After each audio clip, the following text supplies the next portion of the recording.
Hello, Guardians, and welcome to Destiny Reset episode 127. This podcast is about anything and everything related to Destiny the game. If you love playing Destiny 2 as much as we do, you're in the right place. This reset, we hear more communication from Bungie about what to expect in the new year. We talk about the new Fall of Osiris webcomic. And finally, we invite back our friend ImTheBlueRanger as we tackle the controversial issue of the Eververse in Destiny 2.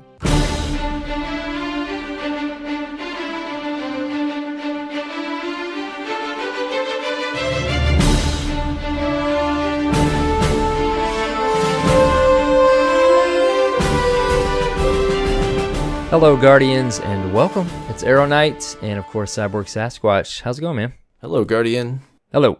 Merry Christmas. Happy New Year. You as well. Happy dawning. Fun one. New Year, Christmas, the things, all the holidays. All the things. By the time you, the listener, hear this, the holidays will finally be behind us, and it will be a new year. I guess welcome from the past, right? Yes. Hello from 2017. Yes. We're just about to wrap this thing up, so We are. yeah. It's late. Couple announcements before we start the show, right? Yes, we got a couple announcements. Guys, on the last episode, we told you we had 3 Amazon gift cards, $50 gift cards to give away thanks to Dropkick Hoonigan. We gave you until a time frame, and we said we were going to announce winners on December 26th. We realized that it's a very busy time of year, and we probably should give you guys a little more time to send us some emails. So we're extending this to January 9th. Please send us an email by January 9th. Cyborg, what should this email We have would in it? love for you to nominate another Guardian or gamer that you've played with or have a relationship with that is in the past year has done something positive or remarkable or just been an awesome person in your life or other people's lives. So we like to do it this way where people nominate deserving individuals to receive a prize. So please send us an email, destinyresetpodcast@gmail.com, and nominate somebody that you think deserves a little extra gift for the dawning. Yes, it just generates the feels. It really does. Send it by the end of the day on January 9th, and that person will have a chance. Absolutely. Yes. What else we got, man? Hey, we got a really cool guest coming on next week. You may know him, you may not, but we're going to be joined for an interview by Professor Broman, Twitch streamer extraordinaire. So should be a fun episode. Be sure to tune in next week if you're a fan. Personally, I think he is an awesome dude, and I can't wait to sit down and talk with him. Very cool. Very motivating dude. Yeah, absolutely. So let's get into some news, shall we? We've got some bullet points. This week at Bungie, there's no This Week at Bungie. They're off for the holidays. But we got a couple little things. Yeah, in the meantime, right? Yes. Yeah, we have a forum post. We had a tweet and a forum post from Bungie. I'm trying to remember which one this was. This was the player feedback, the dawning. So Dim G, who is acting community manager in the interim. A little longer. Yeah, just a little bit longer. Just wanted to throw up a forum post, and he said, since Dawning went live, we've been watching the conversation, recording your feedback, and he gave a short list of items that have been noted, trending topics through the community that they are aware of. Some notable ones: Eververse, Mayhem, Vault Space, the Endgame, Crucible, game types and team sizes, sandbox balancing, 3 of coins, Curse of Osiris weapons forge questing, and Masterworks and weapon/armor modifications. These are all things that they're aware that the community is talking about, and he says, keep it coming. When we return to full force in 2018, details will be shared on the feedback that was collected and how we'll look to address it. Yeah, So, I thought it was interesting team sizes was on there for Crucible. I know there's been some speculation of Rumble coming back, but I heard that someone data mined Rumble and some other game type like some data from season 2 that mentioned like Rumble and something else. Right. I found interesting. Which, yeah, you would think that is what would be referencing to team sizes, because I can't imagine they would change the 4v4 core system at this point. Right. But yeah, very interesting. They have the he's got the Masterworks and weapon armor modifications on there. That actually is linked to a previous tweet that DMG sent out back on December 18th of a whole post regarding Masterworks and modifications and things they are looking at and feedback they have taken from us regarding that. So that was neat to see many of those things detailed, at least the communication there that they're giving us. So, details on that. I mean, what did you think of this? We got player acquisition. Do you think, I was going to ask you too, do you think the modifications, first of all, it was cool they listed all these. Yeah. You think it's interesting? I mean, obviously strategic that what they did, guys, is they listed every masterwork modification that is possible on any given weapon type. Yeah. So I very quickly went to hand cannons and saw that I couldn't get range. Yeah, and you can't get that on shotguns either. Right. So did you find that interesting? I mean, obviously it's strategic. I expected it. Expected it, yeah. I Dude, I instantly shotguns scrolled. First. It's like, can you get range on shotguns? Can we break them? No, you cannot. Right. I mean, they're like, we're not even messing with range on these two types of it shows of that weapons. they're very specific about keeping these archetypes consistent, Right. I think that I don't expect that they're going to add stat bonuses or perks or anything that will significantly change how a weapon plays. You know what I mean? Right. Because then they kind of open the door to the same problems that we used to have in Destiny 1. For sure. But it's cool that, just subtle things. Like a lot of the roles, they can be helpful, like a handling or stability on hand cannons can help you a little bit, things like reload on rocket launchers, like those can make differences. So these can be useful in a lot of particular cases. So I think that they do have some value. I mean, they're cool. Yeah, I like it. I also love seeing that orb on multi-kills. It's fantastic every time. Oh, man, and you get a lot of them, enemy. Dude. That you get a lot of orbs. I also like the fact that you can pick up the orb. Oh, right, yeah. You make the orb and you can also pick it up. That. Yeah. Yeah, I was like, because, thinking about it, normally you produce orbs, that you don't produce orbs for yourself. So it's kind of cool that you can use these to the advantage of being able to, like, boost your own ability, at least with supers and stuff. Yeah, it's funny. I make it a point to run over and slide into my orb all the time, and I didn't even think about that. And, dude, I got a Masterwork origin story this week. Oh, no, man. Oh, yes. Nice. So Very it is nice. an orb-spitting, ad-killing machine now. I still got my Scathe Lock. I haven't gotten a new one, but I really want, we talked about Positive Outlook last week. I really want a Masterwork version of that gun. Yeah. And just get this, I got +10 magazine on it too. Oh, so man. it works right into the gun perk, where you want one of those drop moments. Magazine, yeah. I got very nice. Really lucky on that one. Very nice. Yeah. But back to this. Yes, this he talks post. about many things. Yeah. So these are some things that they're working on with Masterworks and modifications. They're implementing a new mechanism they can use to limit long dry spells and Masterwork drops due to bad RNG. That's awesome. Yes. Looking at adding some guaranteed sources of Masterworks and a broader plan. He said, and they have a caveat here. So they say, but we're working on a broader plan to improve prestige activity rewards, and it might wait until then.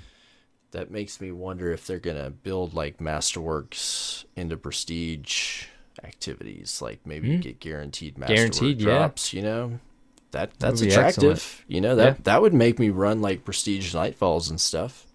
So that would be cool. And then they said they're also watching overall drop rates and usage and will adjust as needed. So then they have some stuff with inventory management, a fix for masterwork cores not going to your postmaster, helping accidental loss of cores with extending the dismantle timer. And then last year with stat bonuses, they're saying essentially they're looking at, feedback, and they are excited to adjust or add more stat bonuses. So hopefully we can see a more developed system with some more depth in the future. Yeah. Dude, one of my favorite things on here is the, which they had already hinted towards, I believe, but the Masterwork armor being actually put in a bullet officially, point. we have begun plans to add Masterworks to armor as well. Super duper. Yeah, of course, also, they mentioned the armor bonuses will be more modest than the orb generation on weapons because, of course, you can have 5 equip at once. But this is exciting. I mean, that adds a whole nother layer immediately to the armor side as well. So yeah, for sure. We'll just cool. to all, loot. That could be really impactful. I haven't seen too many people talk about it, but I mentioned it on the last episode. That gold outline gives me just nostalgia from Destiny 1. I know it's a completely different reason we have it on our weapons now, but it just reminds me of leveling up your weapon. And when you got it fully experienced up.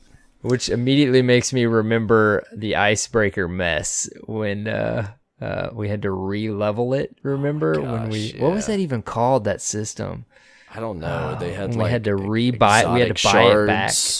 Yeah. And that was crazy, man. Anyways, flashback. Experiments that went wrong. Last, weapon and armor mods. They say we don't have a firm ETA, but feedback on armor and weapon mods has been heard. At minimum, we're looking to ease inventory pressure. Example, collapsing per slot or per class mods. I think that would be a big help there personally. We're also seeking to make mods a more meaningful part of your loadout decisions. I got a hunter mod to drop this week, and as you know, I only have 2 titans. Is that normal? Does that happen? Yeah, you'll just randomly get stuff. Is it frequent? Because I just don't remember seeing it. Maybe I noticed just because it was all a purple. Over the board, man. Okay. I probably just noticed for class it was a items. Some I know were bugged. Like hunter class items were bugged, I think, for a little while. Where you could. It was a helmet mod. Yeah. Okay. Yeah. Or not a helmet mod. Cloak. No, I think it was a class item. It was a cloak. Yeah. You're right. Cloak. Yeah. So that makes sense. Anyways, I probably just noticed because I have how many blue mods, and when a purple drops, it's like, what's that? Yeah. Yeah. Absolutely. All right. Moving what else on. Did we see in the news? We had got another tweet. Oh, great series of tweet from game director Chris Barrett. You want to read this? You want me to read this? Yeah, I'll read it. A nice little feed here he sent out to us on December 22nd. He says, "Happy holidays, Guardians. I hope you're enjoying the dawning, or at least a bit of chaos and mayhem. There are a few things I want to mention before the year ends. For the upcoming Iron Banner Faction Rally events, in addition to brand new seasonal armor ornaments, we're adding new themed sparrows, ghosts, ships, and shaders to the reward pools. Also, yes, very yay. Also, early next year, we're refactoring raid itemization across the game. The most difficult activities should be the most rewarding." Yeah. And finally, we need like a pause for applause. Can you add in like some cheers? Yeah, add in some applause. And finally, I know we say it a lot, but we hear your feedback on Eververse. We both want our players to feel respected and to deliver great content regularly to our community. Expect lots of discussion with the dev team and an update on our path forward after the new year. One more for good measure. We have short-term and long-term solutions for vault space in the works, since I know that is another hot topic. Very really cool feed from him. Yeah. The bullet points, man, the hot topics there. Plus, he changed his Twitter profile picture, so like I didn't recognize at first who it was. yeah. It's definitely, man. Yeah, it's very cool. But this is great stuff. Tweets like this are See, and I think excellent. it's like, this is where it's important to note what I consider communication. I think that when they provide, explicit intentions, that communication is more valuable to me than when they say, yeah, we know that you're upset about these things. You know what I mean? Right. Yeah. I understand the role it plays, but when somebody that, has some pull at Bungie, like Chris Barrett, comes out and he's just like, hey, like, this is what's going down, at least what he can say, that goes a really long way with me compared to just being like, yeah, we're listening. Right. Like, yeah, I expect you to be listening. What's pleasant and surprising to me is when you tell me the path forward, and then I have less doubt in, I don't have to have anxiety about, like, are they ever going to give me more vault space because I'm deleting stuff every single day that I don't want to delete, Yeah, man, I honestly, I couldn't be more pleased with that. They said in the State of Destiny 2 post, this was going to be a focus for them, was to communicate more. We knew we had heard that before in the past in Destiny 1 and things of that nature, but I'm super content and pleased with the way that they have communicated to us since that post. I worked up a tweet, and I even surprised myself because I didn't think it was going to have quite so much in it. But, the State of Destiny 2 post was November 29th. Since then, we've gotten, since that post, the DLC's released 3 TWABs. They addressed an activity accessibility issue and then fixed it. They implemented a fix. We got 2 sizable patches. The Dawning launched. And since my tweet there, we've gotten like 3 or 4 updates, whether it be Twitter, DMG, whether it be Barrett's, whether it be, we've had 2 or 3 forum blog posts. Like, what do you think? I think this is more than, I won't say more than, this is what they should be doing. This is excellent communication. I agree. If we can continue to get this, then I will be very pleased with the level of communication. So right. Yeah. And of course, like you've mentioned before, you can tweet so much, but at some point there needs to be some implementation of some patches and some fixes, which they've done. They've had 2 sizable ones. So let's hope it continues, and we get something first of the year with some more quality of life. Yeah, and I almost forgot to drop this in our show notes, but Dimg actually put up a tweet today, and it is about a hotfix that's incoming. Just dropping the show notes for you. Thank you. Oop, I moved it. This will address issues related to Iron Banner and faction rallies access. Patch notes will be made available alongside the hotfix, and information concerning the timing of these events will be made available in the coming weeks. And that was in relation to another tweet from Bungie Help. Destiny 2 will be brought offline Wednesday, January 3rd for server maintenance in preparation for hotfix 1.1.1.2. So, I didn't even expect like a patch over this period, but it seems like they're pretty quickly, because they had basically pressed pause on Iron Banner and faction rallies because of the changes they made with accessibility and the DLC. So it seems like at least with that issue, they have a solution. They're rolling that out, and we could hopefully see faction rallies and Iron Banner pretty soon in January, which would be great. Yeah. Be fantastic. So, it's slow but steady improvements, and I'm, for me, every little bit I think makes the experience better for me, and I don't expect everything to happen just overnight and at once. So if they can continue with this level of engagement and this level of change and improvement, I think it's awesome. I agree. Very much. Sweet.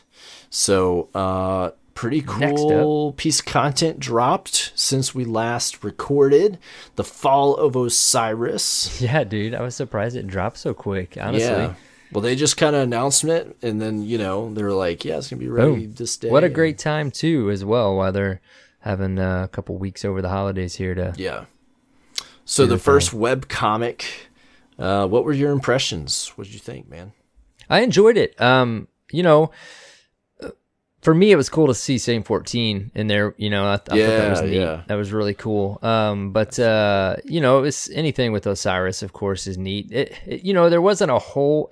It was a neat little side backstory of what's going on in a certain period of time. There wasn't a whole lot, but I enjoyed it. It's just a short... it's short, and the only thing that I don't like is it made me realize like how short comics can be. Yeah, and it reminded me of like following like comic arcs as a kid and like having to wait a month or whatever, and you just got like a little piece at a time, and I'm like, oh god. So we didn't get a full story here. We got like a chapter, but it's a nice start, and I thought it looked really cool. The art was pretty, the writing seemed pretty solid, and I like the story they're trying to tell. It's essentially about what happened with Osiris and his exodus from the last city. So hopefully we'll see this thing develop. I hope if we could see it monthly, that would be ideal. Very cool. Yeah, maybe quicker. I don't know how fast they're going to be putting these things out. They didn't give any timing on the next one. There was actually, if you're listening, there is a hidden code for an emblem in the comic that was found on some of the art. There was a piece of Morse code, and they decoded it to a code that you can put in a Bungie.net. So if you want to get a free emblem, that's pretty cool. Just go look that up. I don't have it in front of me, or I'd give it out. Yep, that was neat too. Yeah. Do that little tidbit in there.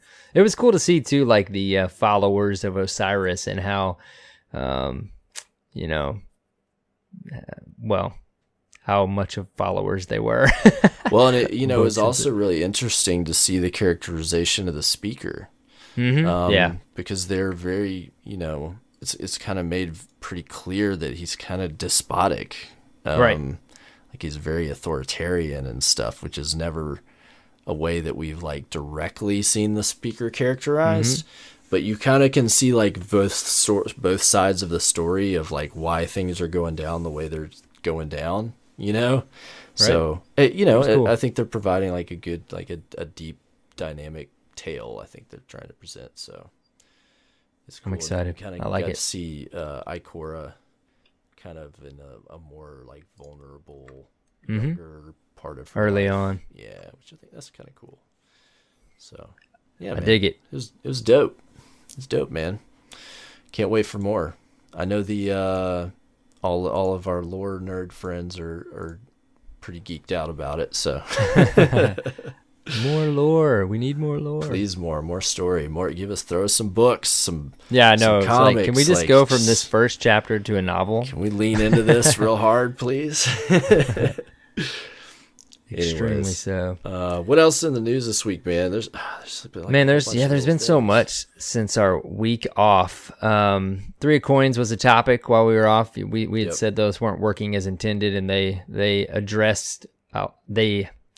chatted about that and said it wasn't working as intended for certain activities. So heroic strikes. Yes, do not work with 3 of coins. Yes. That's essentially all they've said so far. Right, yes. And fix, hopefully, sometime in the first of the year. Yeah. We also saw a Nova Bomb glitch and a third-person glitch while we've been on our week break. Yeah. So in Mayhem specifically, this couldn't have been 1 or 2 days into Mayhem. And there's some kind of glitch where you can infinitely throw Nova Bombs. Yep. It's kind of obnoxious. It's actually, people were able to figure out that if you are using this glitch, your scoring is not the same. Like your kills don't count as kills in the score feed if you use it. I didn't hear that. So, it actually can like work to a disadvantage to teams that are exploiting this, because they can technically have more kills but still lose. Either way, I totally get the temptation to just try it out. Yeah. But please don't be one of those people that are just like spamming it the entire game. It just is so obnoxious. Be that guardian. Because I want to say, dude, Mayhem is so much fun.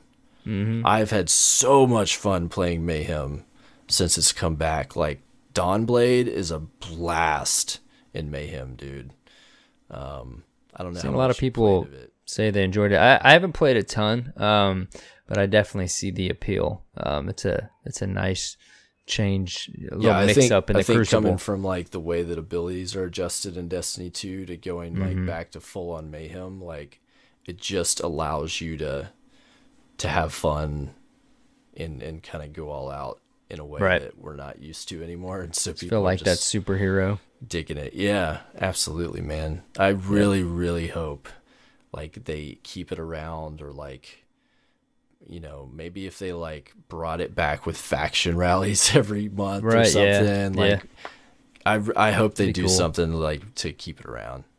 It's very much like could easily be the casual quick play-esque type of the Crucible, you know? Yeah. But that third person glitch, I watched a video on that, and apparently you just had to, I haven't tried it myself, but you pop your super right when you're picking up a snowball, right? I think. Oh, wow. And it'll lock you in third person, which is very interesting because I've always loved third person video games, so I may have to attempt it. That's funny. I'm the guy that plays Skyrim in third person most of the time. Really? Yep. Oh, wow. Yep. Unless I'm like exploring a house or something. Yeah. Looking for stuff clunky. But I'm that guy. Well, a couple other pieces of somewhat controversial news this week.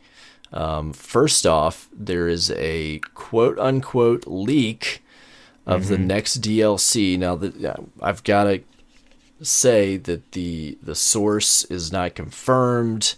There's a lot of questions about how this was presented, because it came from like a Japanese store, and people are saying, well, the Japanese that's in this image like isn't even correct in the vocabulary. Yeah, it wasn't. It's really suspect. Well, the other one too, there was a second one that came about, and it was on a U.S. store, but the image was like squished, and the name of the expansion wasn't actually on there. Right. So all in all, it's highly suspect. But disclaimer included, the explanation, or like the synopsis of what the expansion is going to be. It's of course titled Gods of Mars. I think that's kind of been out. That name's been out for a while.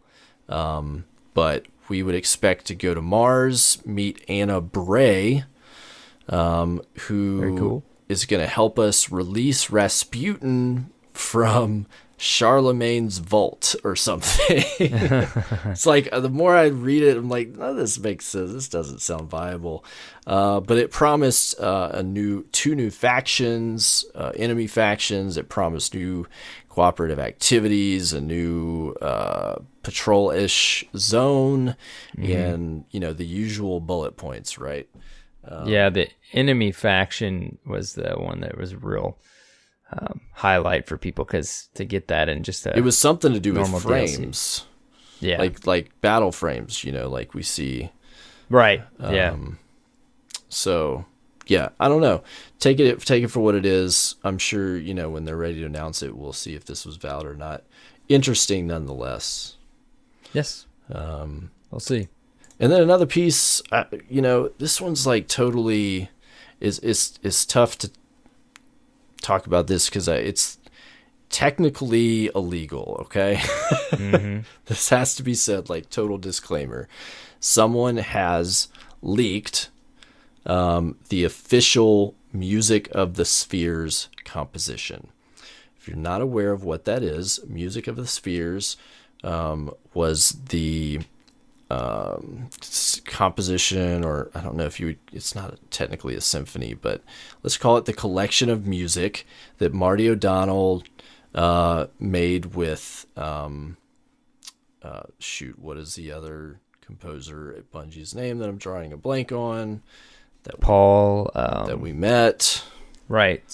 Oh, sorry, Salvatore. Mike Salvatore, and Yes. the Beatle, Paul McCartney. There we go. Of course, there's Why do another. I have such a hard time with names when I need Another guy named Paul now that works on the soundtracks really? as Okay. well. All right. Yeah. So, all right. That all being said, they created this. It technically, they say it was complete 5 years ago. They actually completed it, way before Destiny 2 came out, or Destiny 1 came out. But it's where a lot of the music in Destiny 1 was drawn from. There's certain aspects of it you'll still hear even in Destiny 2. A lot of the themes that you're very familiar with came from the music of the Spheres. And what's controversial about it is because of, or I guess we could assume because of Marty O'Donnell's falling out with Bungie at some point, the actual music of the Spheres has never been released in its entirety. And there's been groups of people that have tried to piece it together, that have tried to reproduce it and grab music from, old vid docs and events and all these different things to try to cobble together what it was. But finally, somebody somewhere that had a copy of it, it had to be someone who either worked at or works at Bungie, put it up on the internet, and it's now available for you if you choose. Disclaimer that this is probably against the law for them to share, Right. because it's technically copyrighted and owned by Bungie. But if you're really curious, I will say It's actually on YouTube now. I searched today because is it on YouTube now? Yeah, It's probably a matter of time for that. I gets listened to taken it a down. little bit on there. That makes it a little bit easier more accessible in a Yeah. not so illegal way. Yeah. So But that all being said, it's beautiful. I really hope that one day we can purchase it. It's awesome work of art and should be it's amazing. appreciated for what it is. And for Marty and for Mike, I'm really happy that people are able to enjoy that body of work. So For sure, definitely. that is what it is. Yes. And that's the news. That is the news this week. Hopefully, I of guess news. next show, I think we'll have a. Is it next week that we'll get a TWAB? Yeah, I think next week. I'm Okay, pretty sure. So, The 4th. Yeah. I'm sure we'll kind of get a, hey, we're back and we're working on stuff, but you never know. But no more official news, I'm sure we'll return next show. Yes. All right, man. We have a special guest, a very good friend of the show coming up here in just a minute. But before we go into that, Cyborg, how was your reset? Oh, man. My reset has been fun as usual. Tackling all the Osiris content, and then the Dawning things. started, which added in all the grinding for gifts and all that. I totally went after trying to get these gifts. Dude, I've only done one gift.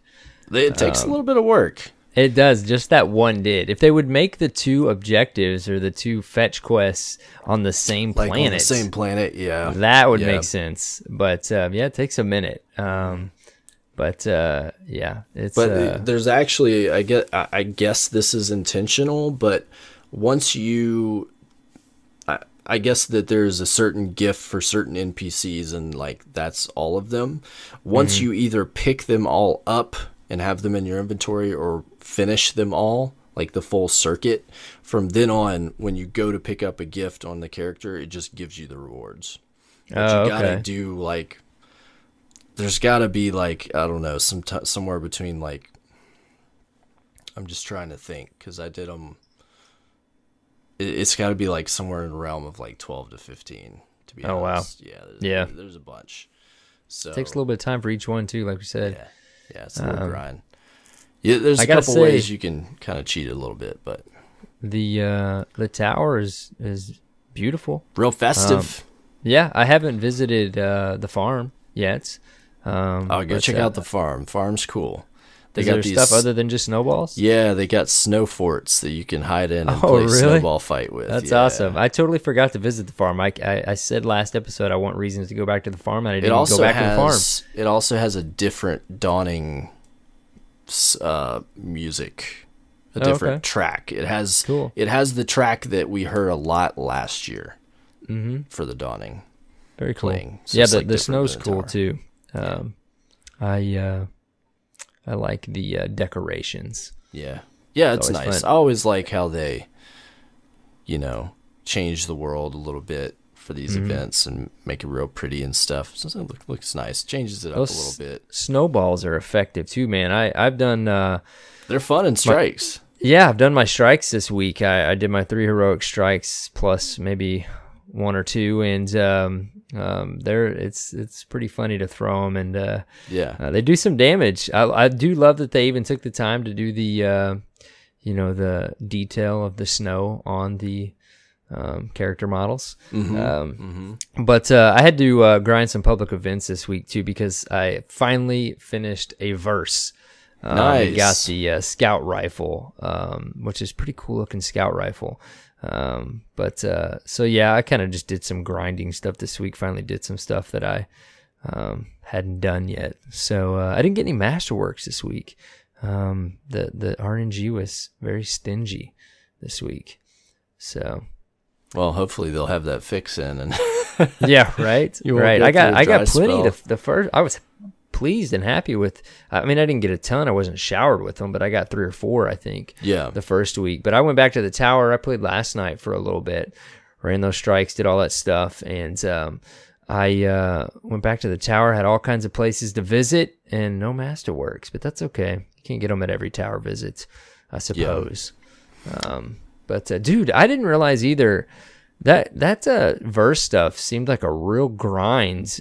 And I know it really kind of is, but I didn't realize. I was just chilling on Mercury for a while, and I didn't realize. Then I went and read the subtext, and it's like you get these from any public event chest. Yeah. I'm like, okay, sweet. It takes really long if you're trying to do it on Mercury. Yes, because that public event, man, it's awesome, but it just doesn't come up. You just run around, do the long time lost sector, kill a boss here or there, and it's like, okay, it still hasn't spawned. Yeah. Anyways, so no doubt, yeah. No, I've been on that grind as well, man. I think I have 8 maybe of them done so far. Nice. Yeah. I picked up like 3 left. I had to look up a video of the favorite verse weapons right now, and the 3 that came up for me, the best of those 3 options was the pulse. So I hoping that they buff pulses at some point. I think there's 2 different pulses too. Yeah, energy and kinetic. Yeah. I know there's that for several of the types, right? There's 2 SMGs, I think. Yes. 2 SMGs. Anyways. And there's a whole bunch of different things. I've seen that sidearm's pretty potent. I got the sidearm. I do like the sidearm. Nice. It's good. Yeah, it's an energy sidearm. Feels really good. Very cool. Yeah, I'm trying to get through all those 11 because, hey, exotic Segura shell finally showed up. Yep.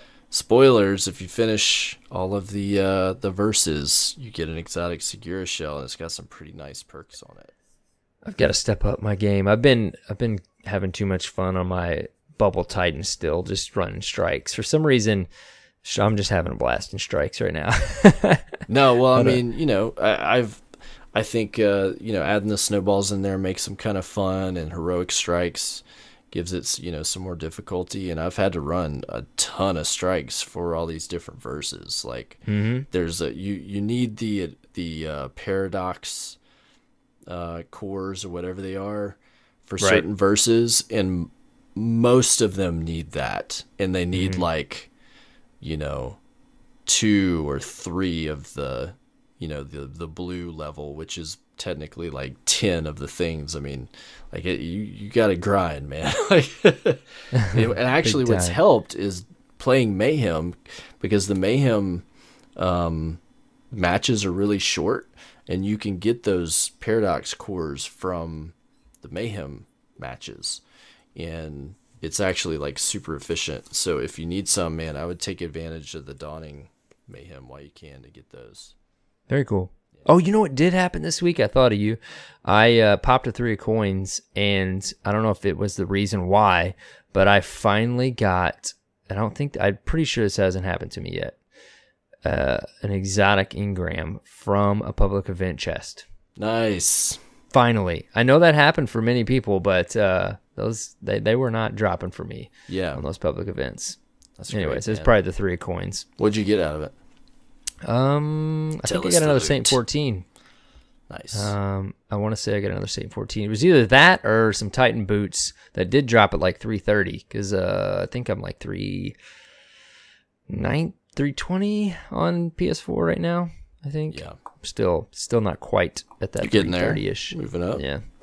It takes it's that part's a bit of a grind right now too. Yeah. Everybody's got their attention focused elsewhere, so the forever whatever isn't a hot topic. Yeah. Man, I've been doing just all this stuff, man, just grinding and doing the raid lair. Nice. Yeah. I haven't yet. Dude, they have a raid shotgun, like a legendary one that is this is like maybe the best PvE shotgun in the game. It's a full auto, holds 7 in the chamber. Wow. It just destroys wherever you point it at. It's really good. Very cool. Yeah. So I just got that and been playing around with that. It's fun, and the raid layer's been a lot of fun. It's still a little difficult and getting new people through it and trying to master it with teams, but I've enjoyed it a lot.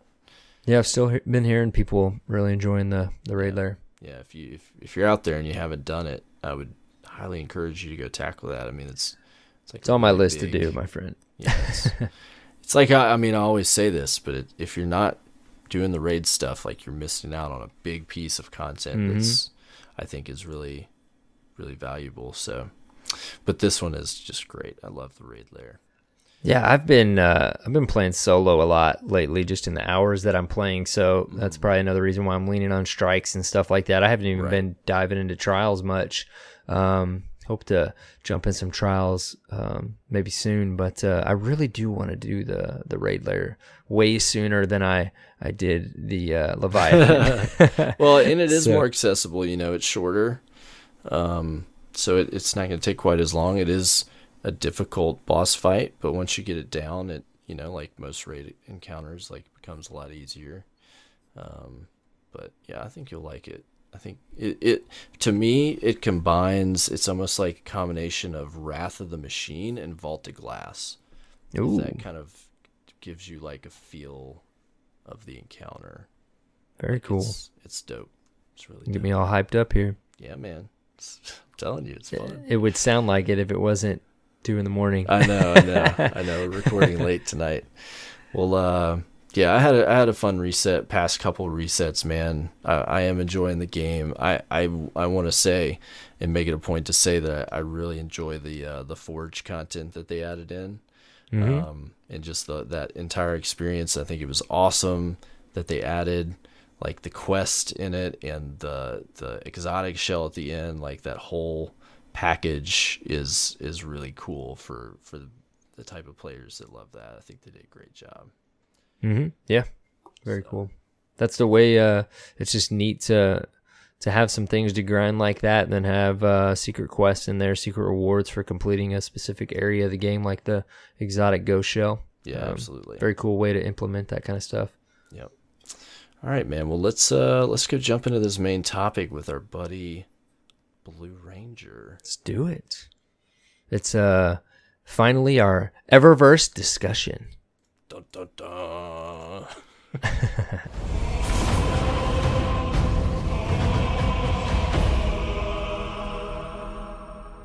All right, love to welcome to the show, back to the DRP for the first time in a long time, our buddy and frequent collaborator, ImTheBlueRanger.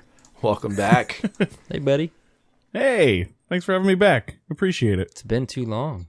It's been too long. Yes. It has. Where you been, buddy? Playing video games and I don't know. Real talk. I got a girlfriend. It's probably got something to do with it. Accurate. Nice. You have got a girlfriend since then. Very nice. Yeah. Yeah, it's been nice. And I even briefly got her into Destiny. She actually really liked it. She's a diehard Blizzard fan. Mhm. And so because it's on the launcher, I was able to get her to pick it up. Unfortunately, she suffers from like really severe motion sickness from it. Oh. So she keeps trying to play it. Actually, she stopped now, but for a while she kept trying to play it because she was really enjoying the gameplay, but she had to stop. She couldn't do it. It's a real bummer. That's crazy. Yeah. Yeah, because That's a you were bummer. really, I remember looking forward to it coming out on PC and getting to share that game with her. So that stinks. I'm 29 years old. I've never had a girlfriend that like I played a lot of games with. Oh, I hear I've dated gamers in the past, but like she plays more games than I do at times. Like, and I think that's awesome. I mean, having a hobby like that is fantastic. Sometimes you meet people who don't really have hobbies and they're just bored all the time. She knows how to fill her time. She's really good at it, and she loves like Overwatch and WoW and stuff. And Video I'm sitting games here will do going, that. I'm just like, yes, this is going to be great. And we played it probably collectively for about 4 or 5 hours, and she played on her own for a while, and it just wasn't there long term because of the motion sickness, which is a real bummer. So if anyone's got a solution to that, Dramamine. I'm all ears. Oh, nice. Oh, she tried. Like, Really? yeah. Wow. That's We great. even had her. I know it sounds crazy because it's PC. We even closed the FOV a little bit because I had her open it, and immediately her response was nope. Oh, yeah. So we had her close it, and she was like, "That now I just can't see anything." So Yeah. It's pretty Yeah. narrow, like, on console. If you make it any narrower, it's... You're like, where am I? How do I... What? You start bumping into stuff. Like... Yep. Hopefully somebody sends you some advice that works for her. Totally open to it. Yeah.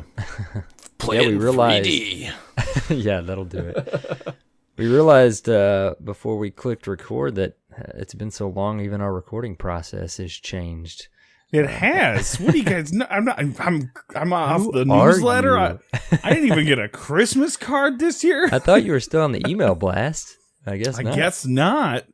Oh, But dang. Yeah, man. I mean, you're even a patron, and you didn't hear anything. So I know I'm really bad at reading those emails. I'm gonna be the first to say it. And by really bad about reading those emails, I mean I don't read those emails. Well, that's okay. I don't have time. It's a bad excuse because I could probably find time to read them, but I don't. Well, I'm sorry. That's all right. Worst kind of patron. Just take my money. All right. All right. Yeah. Twist I don't her know arm. if his debit card gets declined. Maybe then he'll be the worst. Yeah, patient yeah. for the next month. Just kidding. Well- Keep it up and see if you're gonna be like, wait a minute, what happened to? Oh no, Blue's gone. Yeah, keep it up.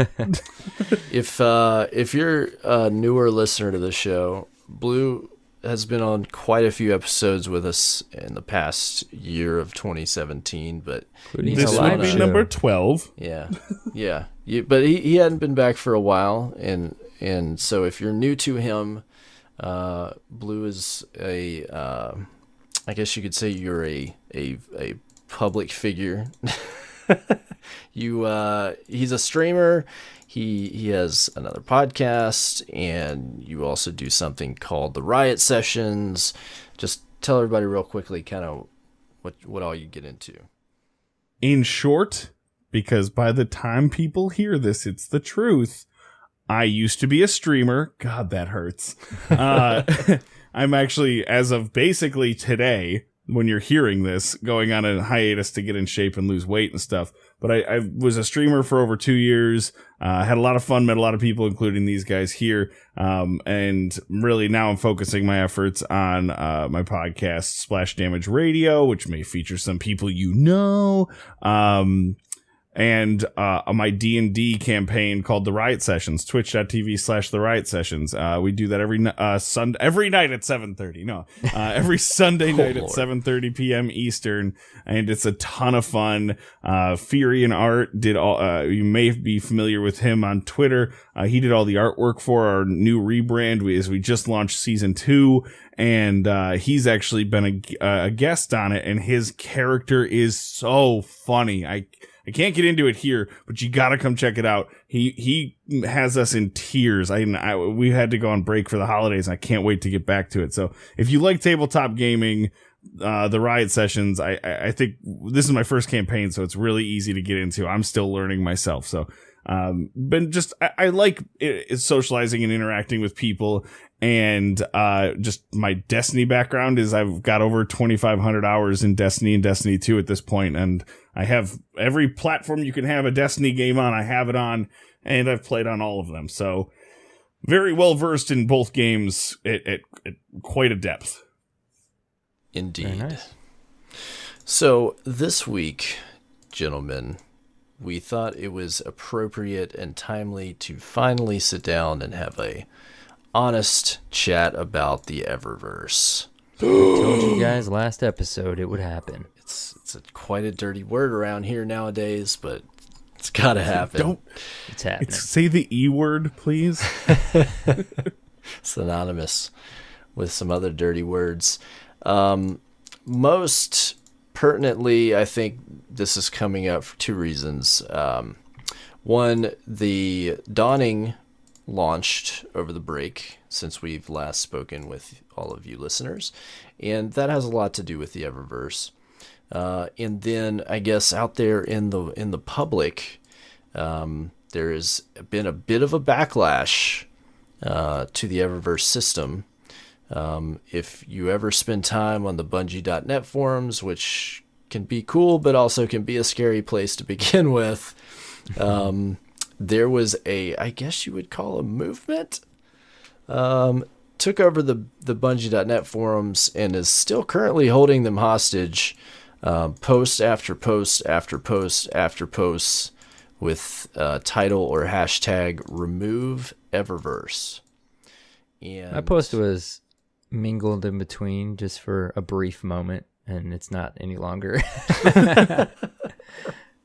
Oh man, it's quite a trash dumpster fire over there right now, but it quickly got picked up by the media. There's quite a few different articles about what's happening there. I think obviously it's some of it's opportunistic, but it is worth covering and discussing the fact that people are having these feelings on a broader scale, in a way that I don't think we've ever seen it to this magnitude before. And so we want to have a conversation that kind of talks about all the different elements of how Eververse has been implemented in Destiny 2 and what the facts are around that, how it impacts our experience through the game, how it impacts our wallets, how it impacts the future of Destiny 2. And we're going to try our best to keep a balance, try our best not to get salty at times when it can be easy to do so. But bear with us. We feel that this is an important topic, but we're going to try to flesh it out and leave it there. And, as we normally do on this show, we try our best to provide criticism where we feel it's needed, but we're not going to harp on it till the end of time. So this is our place where we're gonna get this out in the open, one way or the other, and then see how it goes. Yeah, our hope is we all three know, somewhat where each of us are at with the Eververse, and our goal is for the three of us to hash it out while you guys listen, talk it out constructively, and maybe by the end of it, the three of us and you guys will be at a place where we think Eververse can be, whatever it's going to be. So that's the goal. I want to kind of start the conversation with how I have kind of evolved my opinion on the Eververse since Destiny 2 released. I even went back and looked at show notes and thought about what we've talked about, and thought about, things I've publicly said about it and how I felt at certain points. And there were periods, especially the first, I'd say, couple months of Destiny 2, where I felt that the Eververse system was a clever implementation when it was contrasted with how the Eververse worked in Destiny 1. I felt that the engrams that you can receive without a cap was more generous. I felt it was more straightforward with how to receive those rewards. And essentially over season 1, it did not, the system didn't feel intrusive to me.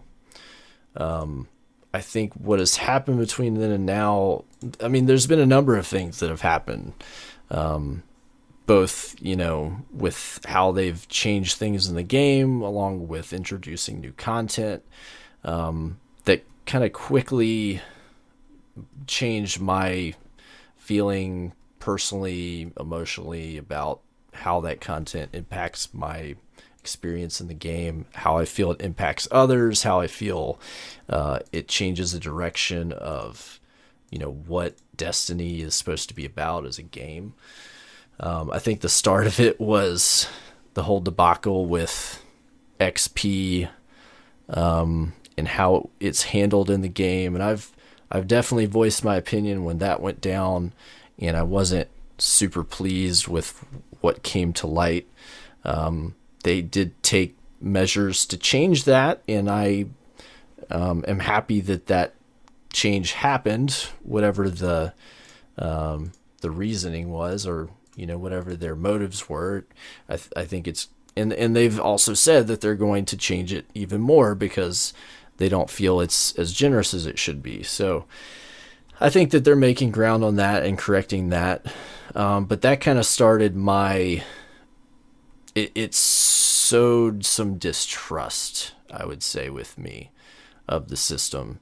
And I kind of reserved judgment until I saw season 2 and I saw the Dawning, because I wanted to see, as this evolves, what does it look like as they add more content and as they produce a live event. And my opinion has become a bit negative of the system as that has evolved. And we can talk about some of the facts why. There's been a bunch of videos and Reddit posts, and tons of people are kind of getting involved in trying to lay out, how does the Eververse work? What does it really cost to get things? What is the breakdown of what items are in the Eververse versus what's in the game? And it's kind of been this mountain of data that's been presented in the past month, I feel. And some people are super aware of this, some people aren't. So you guys, do you all want to kind of talk through some of these different facts and analyses we've been presented with? Yeah. Why I'm here. Well, you're pretty familiar with the video that we've been looking at a lot, which is a video by COS Gaming. Tell me a little bit about that video and what he presented. Basically, he did the legwork that I feel anybody could have done, but unless you really know how to start this conversation or this thought process, it's very hard to know how to start. And he figured it out. Well, either he figured it out, or I guess Reddit was already having the conversation, and maybe he just put it in a very digestible format. I know I don't use Reddit because I'm a moron. So getting a very easy to digest YouTube video laid this all out for me beautifully. He basically said, you know, when you think of a microtransaction scale, you want to know what's the conversion rate. And he said, okay, well, we could figure out the conversion rate of an engram really easy. You just go to the store and you can see what they're worth. But Bungie involves this bright dust, bright dust is what it's called now. And what is that worth? That's the big question, because the only way to purchase Eververse items directly is with bright dust. So he figured out that a bright engram more or less costs about $1.30. If you buy the biggest, if you buy the $50 or $100 pack, whatever the biggest pack is, so you get the most bonus, a bright engram is about $1.30. From there, he broke it down to what can you get from these bright engrams in RNG, assuming you're going to break everything down for dust to buy what you want. And the scale for bright dust from a single engram is anywhere from 30 bright dust to 100 or 1,040. That's how big of the scale RNG is. And so it became a question of how much money does it actually cost to collect all of the items from the Dawning? And the reason that that's an important question to ask is because Destiny is a game built around collecting those. You know, Luke Smith himself said that the future of Destiny is going to be it's a collection game. And I think a lot of MMOs at the end of the day are. So this became important because if you're trying to collect all these items, of which I believe there's 15 items per character, I believe I read that somewhere, as well as it varies. One article that I'm looking at, conservatively, there's at least 90 items in Season 2 Eververse, excluding the Dawning. Gotcha. The Dawning has at least 40 to 50 unique items. Actually, here we go. 60 items unique to the Dawning. Gotcha. So anywhere between the Dawning and Season 2 of the Eververse, anywhere from 150 to 200 unique items. So obviously you're going to hope that the Dawning engrams, I don't know if they have a special name. I didn't even look. No, they're like called Dawning. Okay, I just opened one up when I was playing on PC earlier. I just couldn't. I don't look too hard. I didn't look too hard there. But you hope that the Dawning engrams give you a couple things that you're looking for. But if they don't, let's say you're a collector. You know, in Destiny 1, that was my thing: ships, sparrows, emblems, shaders. I collected them as fiercely as I could, especially in year 3 when Destiny 1 had taken its course. A lot of what there was to do. So it was time to find your own fun in the game. That's where I found my fun. And Destiny 2, I wanted to do the same, but it makes it tough because so many things are gated behind Eververse. So basically what he wanted to do was point out how much it could cost. And so if you get the best engrams ever, so every single engram is the perfect roll, which is you get 1,000 silver dust or a bright dust right off the bat, and then the right items so that you get 40 more, giving you 1,040. Then a single season is going to cost you roughly $155 to buy everything. And now that's assuming that you get, blackjack on every single hand, because it is gambling, realistically. I mean, legally it's not gambling, but there's a lot of things saying that they're looking into that. But for the sake of, understanding it, I view it as gambling. I'm not mad about that. I love casinos. So please don't think that's it's just a term. I don't want anyone thinking I'm attacking it. It's just easier for me to process if I think, I'm gambling with this. It's very much so a slot machine. So you can, if everything goes perfectly and you call it every time and you get everything, it's going to cost you about $155 to buy everything in the store in Eververse. However, on the other end of the scale, if you're coming up busted on every single engram, so you only get 30 dust out of every engram, a single season could cost you as much as the exact number being $5,284.09. So you see a really big divide there. There was, he broke away a couple of different items, but one of them was a single ornament for an exotic. In the best case scenario, it was $2, but in the worst case scenario, it was something like $58.60 or something. Just hugely different cost. The price of the game. So he wanted to really bring to light that these things are troublesome, to say the least. And then, of course, the obvious response was, well, you can earn these. That kind of got debunked a little bit as well. Now, this number is a little inflated, but I think it's the most fun just because I like the big number, I guess. But if there's 3 years of Destiny 2 and there's 3 dawnings, then in order to earn enough engrams on the worst scale, assuming that all the engrams come out bad, over the course of 3 years of the dawning, you would have to grind 1.2 billion XP in Destiny 2 to get every item in every dawning, that's like every season as well. Yeah. On the way, assuming like 4 seasons a year, 3 dawnings. Yeah, so assuming that you're getting every item from every season throughout the entire existence of the game. In order to do that, if you were right now, the best way to grind is public events. So at 5 minutes a public event, which is that's an average. You would be doing public events from right now without sleep or food or anything about being a person until April of 2022, 7 months after the end of Destiny 2's lifespan, to get all those engrams. And that kind of, to me, was a kick to the gut, because now it doesn't feel like I could actually earn that stuff for free. Of course, your RNG, we're talking about you never actually get the items you want and you have to buy them. There's obviously different things that come and go from this that you can pull away, and absolutely, you're going to you might open your first bright engram from the dawning and get exactly what you wanted from the trailer and be like, I'm good. That's going to happen. But there's also people who, had to buy Galahorn in Destiny 1 when they sold it towards the end. That stuff happens in these games because it's gambling. And so, well, it's just statistically a reality. Yeah. Like that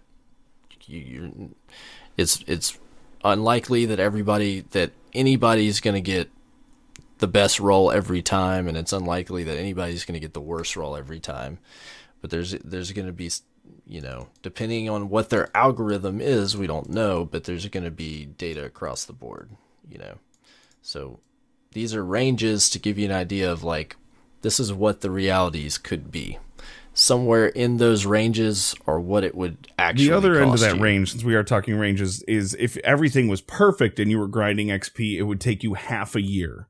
So it would take you 156 days of nonstop playing to grind all the XP it would take for you to get every single item for the entire 3 years, which, of course, half a year. That doesn't sound so bad. I don't know anyone who has 6 months of playtime in Destiny. Well, that's about like 3,700 hours. And I've been playing since launch day of D1. Totally possible. Yeah, there's people out there that have more than that, but super high end. Yeah, really, that's a lot of hours. I'm literally taking a break from streaming because I've put on over 100 pounds since Destiny came out, and I've only got 2,500 hours in it. So that's how much I've been sitting. Just to give you some realistic stuff. But it's important to note too, is I'm not pointing this stuff out. I'm not bringing up this video because I want to just bash the game. I don't. I still play it. I want Destiny 2 to be my favorite game. But because the game struggles in the end game so much and giving us loot to grind for, it's turned into grinding for the stuff in Eververse. I can't grind for a better Devils. Wow, that was redundant. But you get the point. I can't grind for a better version of a weapon anymore. So once I have the weapons, I'm good. So now I'm grinding for cosmetics. That's what you do in MMOs, and Destiny is a spin-off of an MMO.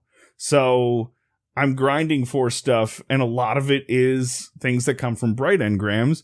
And now that I'm finding out that the bright engrams are kind of questionable, it puts a bad taste in my mouth. And that's why I bring it up, because I think it's worth the discussion.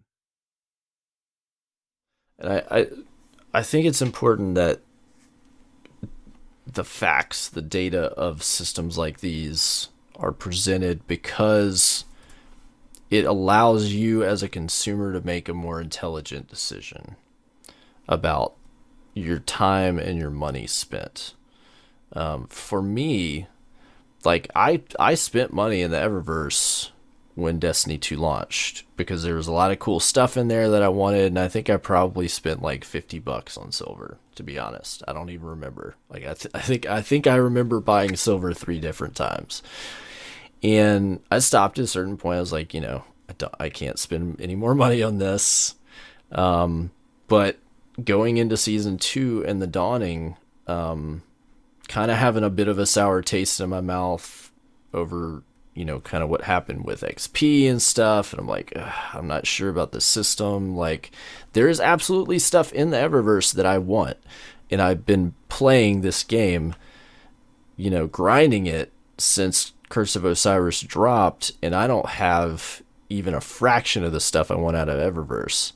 But I'm very hesitant to spend any money in there because the odds feel really poor. And especially after seeing the numbers broken down like this, it's like, goodness gracious, like, I'm almost foolish to spend money in this when how much it could cost to get what I want.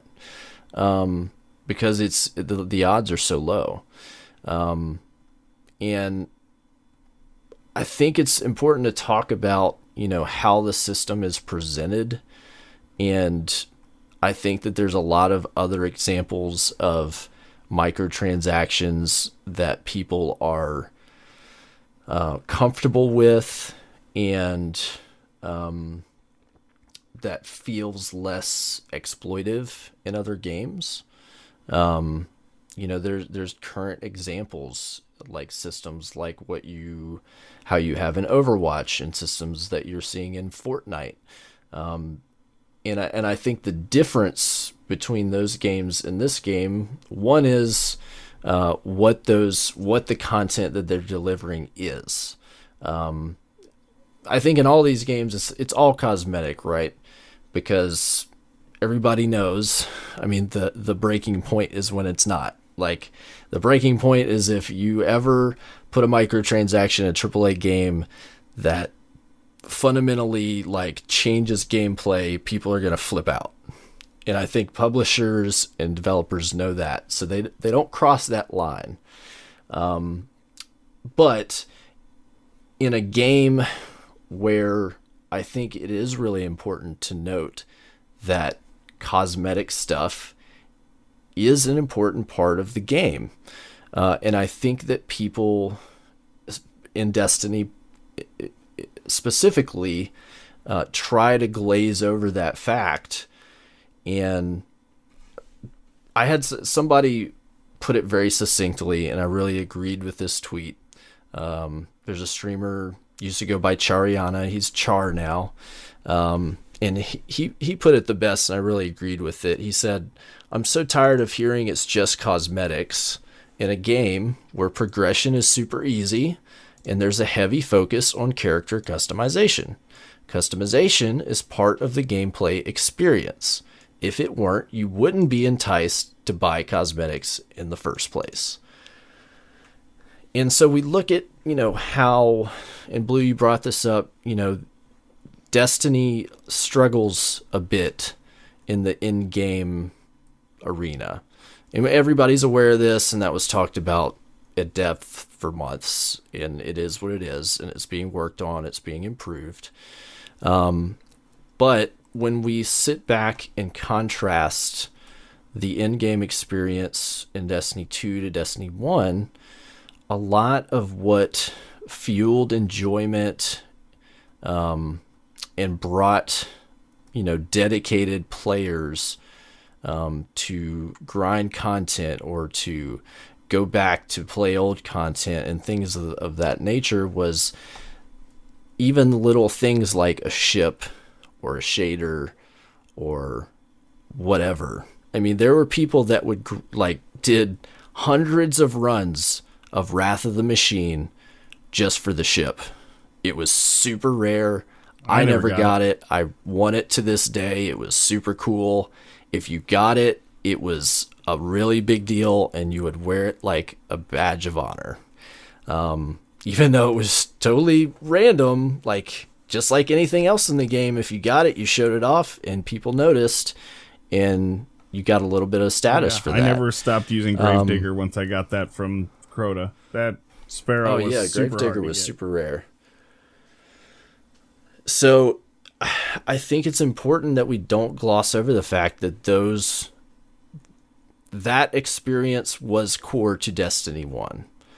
And it's core to Destiny 2, but it's delivered in an entirely different way. They made a specific choice to take those types of items to an extent and put them in the Eververse, which is a system that you can access two ways, but it's limiting in what you can get for free, and it's very tough to directly get what you want without spending money. I mean, I play this game a lot, and I don't have near enough silver from free Eververse engrams to buy like even one of some of the items that I want.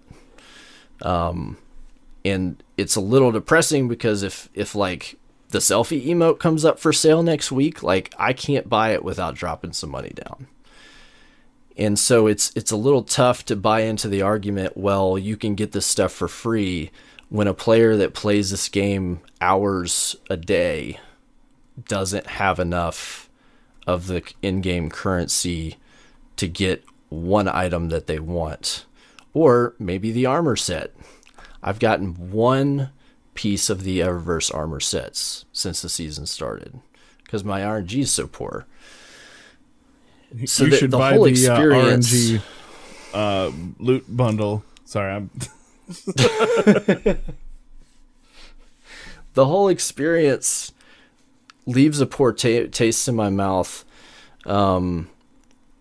because it feels for me like something was taken away of the experience that we used to have in Destiny 1 and was instead presented in a different way that's monetized.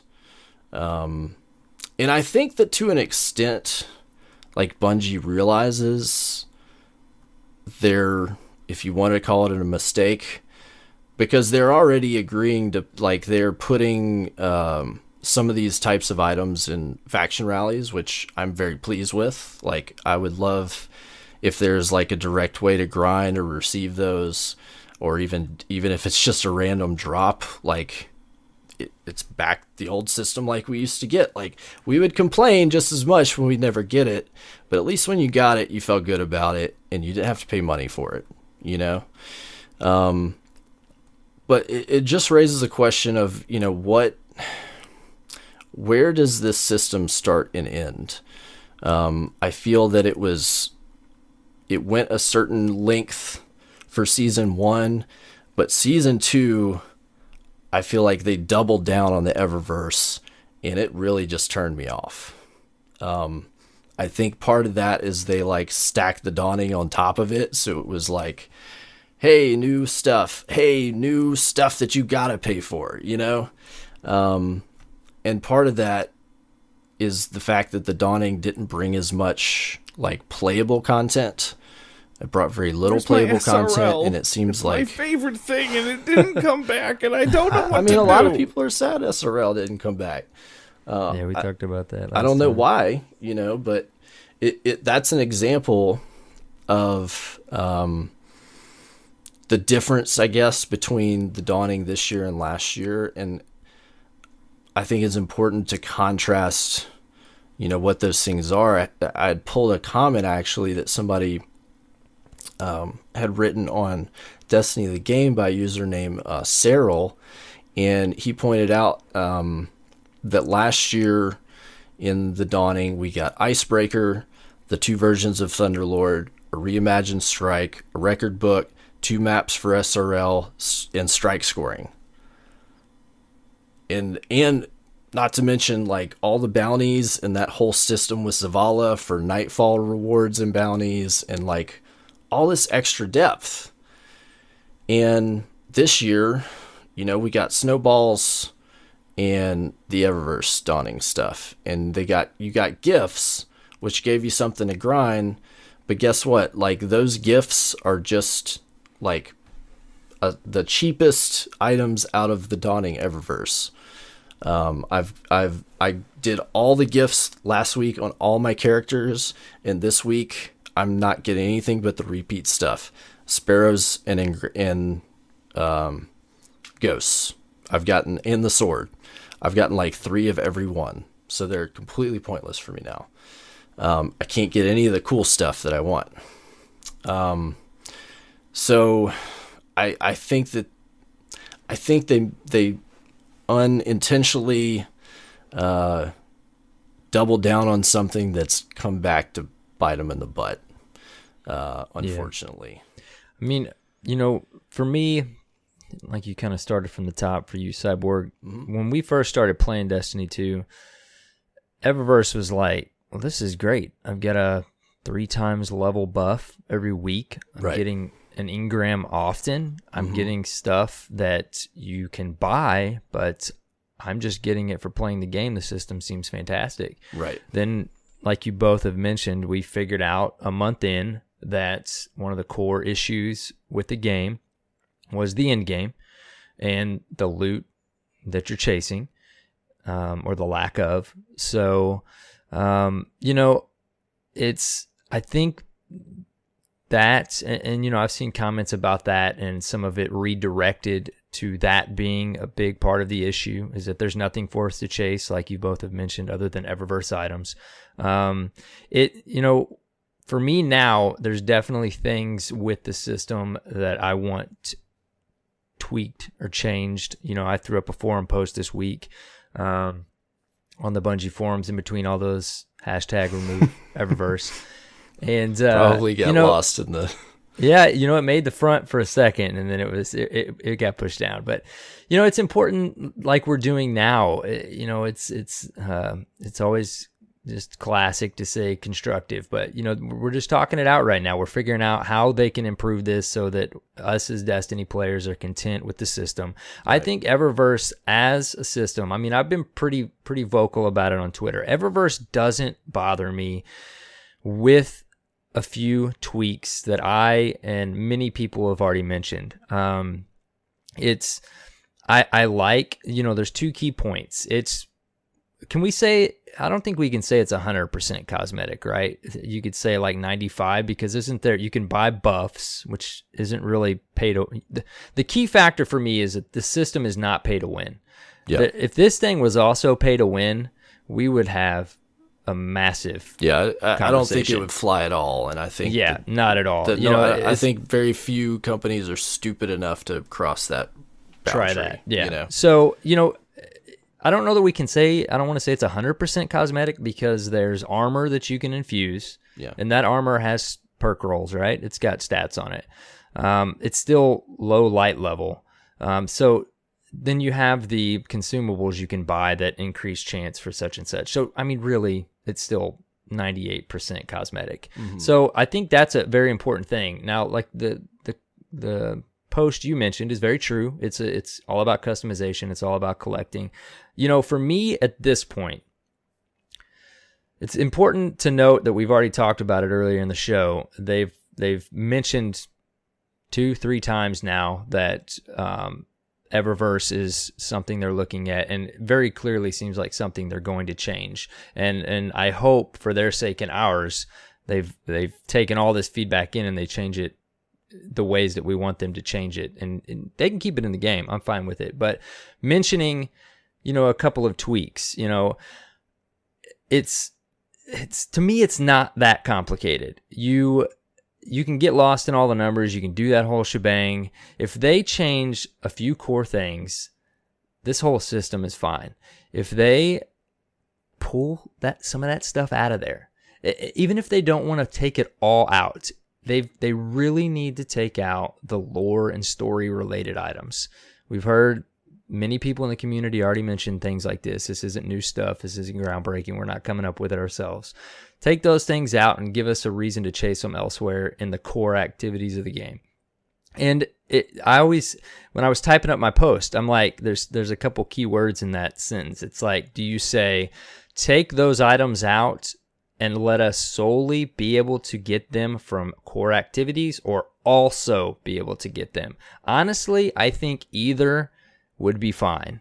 It would be nice if they weren't behind Eververse at all, but if it was also, you could get it in Eververse and you could go run strikes and also get a ship that's related to the story, related to the lore, I think that would be fine too. The second layer is, we really can't be buying randomly. We can't be gambling with the money, with our money. Like, I need to be able to buy exactly what I want. Now, I think if you, as a system, again, I love that I play and I get bright engrams or illuminating engrams, whatever they're called. If you want to have a random rolled loot box, whatever, that's the ones that need to be random. The ones that you get for playing the game.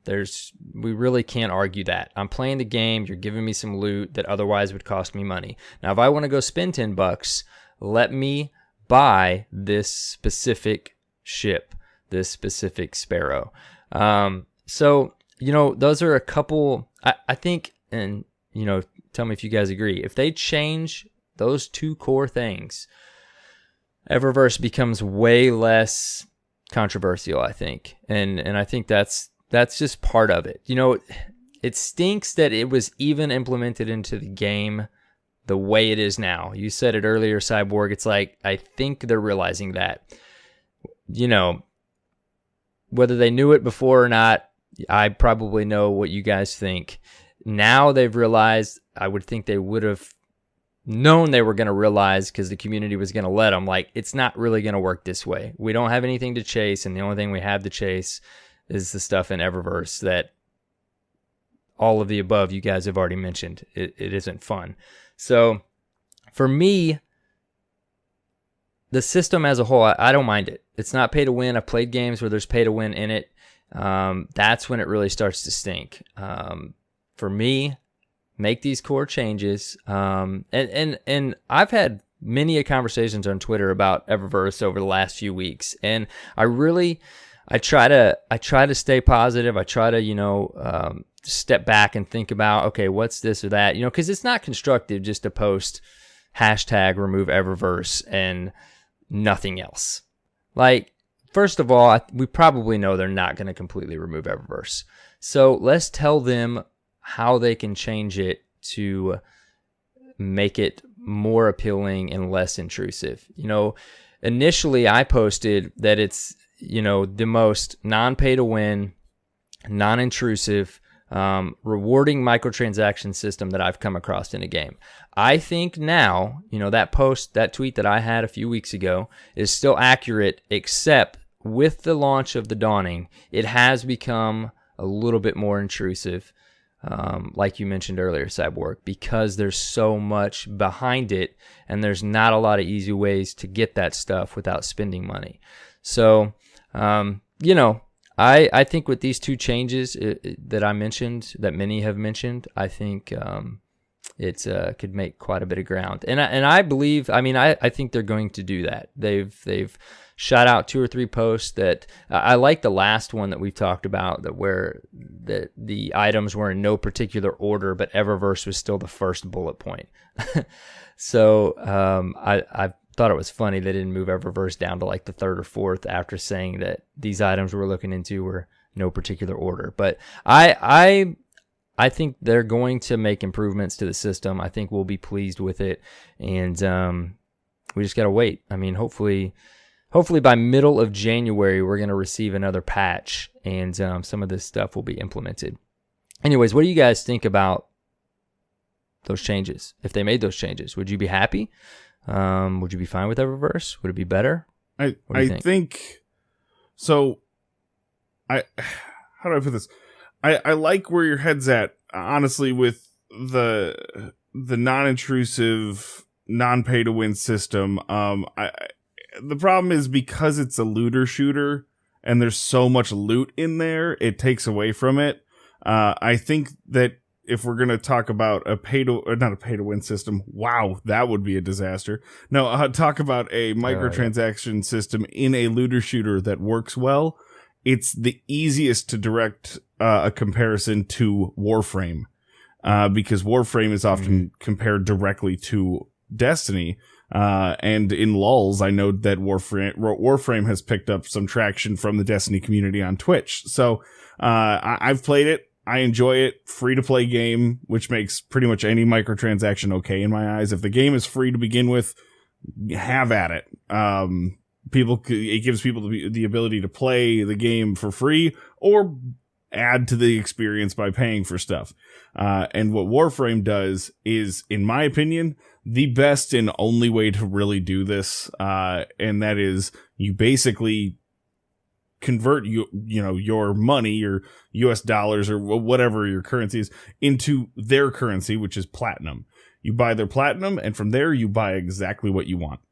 And that is it all cosmetic as well? It's not all cosmetic because it's a free to play game. You got to remember, it's so you can either grind to get the stuff, you get the parts, and then assemble it. And I mean, it takes a lot of time. It would take to grind out everything would take forever. But again, free game. So if you wanted to drop $5 and get the pair of the set of guns that you really, really wanted, you can. And there is a PvP, but it's not nearly what like Destiny or Call of Duty or Overwatch, like not even close to on par. In fact, I never even played it because there's so much to do in the game. See, and I've heard great things about that game. Systems like that immediately turn me off, though. Free to play, pay to win. Like I haven't spent any money on Eververse. I almost did to get the Mida ornaments. There's two things maybe I would spend money on right now: the Mida ornaments, which I didn't when it came up, and the selfie emote I would like to have. But how is it pay to win would be my question, because if you can go and do the Mida quest in the course of 5-6 hours and get Mida, or I can pay $5 and get Mida, they're the exact same weapon. How is that pay to win? No. I was saying Warframe. No, but I know, but I'm using Destiny as a comparison here because that's how the system in Warframe is. I don't view it as pay to win if I can just go out and get the thing without paying for it. Well, to me, like, okay, there's kind of two different layers to pay to win. One is I just acquire an item by spending money. Another is I increase my level faster by spending money, or I increase my character's ability to do things faster or better solely because I spent money. And there's games out there that have implemented it, I think, where the only way you can do that is it's not even a time thing. It's, you need to spend money to do this thing. To me, it's different if you're just, we know Destiny isn't set up that way. I think that's a huge point here with Eververse. If you could just buy Mida, that's still, to me, I agree, it's not pay to win. You just get the item faster. What I was saying is, like, it's cosmetic in Destiny. So, like, I just don't get pulled into Eververse. It doesn't entice me to spend money. So there's two items, like I said, that I would maybe spend money on: the selfie emote and the Mida. Or the Mida ornament. So where it does start to a little bit is like with the Dawning, where everything that we want to collect, everything we want to chase, I won't say everything, a big portion of new things, all the new things with the Dawning, obviously, is in Eververse. So, I don't know. I still am not enticed to spend money. I played last night for 3 hours, did my first verse of Osiris, ran some strikes, and I had a bunch of stuff to pick up when I got to the tower. The masterworks are exciting me, even though I didn't get one to drop when I went back to the tower. All that said, I still would like to see the changes I mentioned to Eververse, because it is affecting the end game of my favorite game. And I think, that is the point that you guys have already made, that if you have this problem over here and there's all this stuff we're missing this stuff over here, and all the stuff's over here, and it's behind this system, something needs to be fixed. And I'm happy with the communication we've had from Bungie. I know, Blue, you've talked about that a little bit. You and I've talked about it a little bit outside or out on Twitter and stuff like that.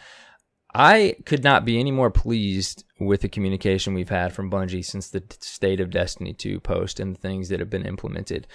I am fully confident that I would think with them saying the first of the year as many times as they have, by the end of January, I can't imagine we won't see some sort of patch with tweaks to the Eververse. Tweaks that we'll approve of. So, initially I asked you what you thought, what you would think of Eververse if these two changes were made. I mean, we went off on a Warframe tangent. What else would you like to see changed to be happy with Eververse? Because we're pretty positive. I'm sure it's going to stay in the game. It's not going anywhere. Yeah, I think we can all agree, like, realistically, that they're not going to pull a core as much of a core system as this is in this game. It's not going to be removed. Mm-hmm. Yeah, they're not removing it. Right. That's why. No, I'm just. Go ahead. I go ahead. Personally, it's a tough thing to even comment on because it's hard for me to not think it's a looter shooter first and foremost, and I can't even think it compared to other looter shooters, like a big one that a lot of people came from, which was Borderlands 2. How would you even implement any sort of microtransactions into a game like Borderlands 2 without ruining it? And I think that's kind of what they're tiptoeing.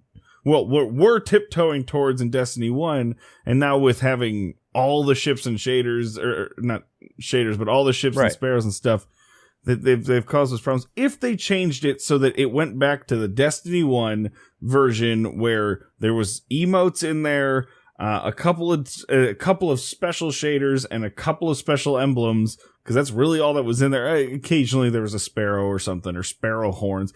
It was all inconsequential items. But in a game where I want my loot and I want my collections, and you've put entire collections in there, that's not okay. So if they were to change it and they wanted to just put super inconsequential items in there for people who really wanted to push their experience that much further, fine. Like, I can see it. Right now, it's not that.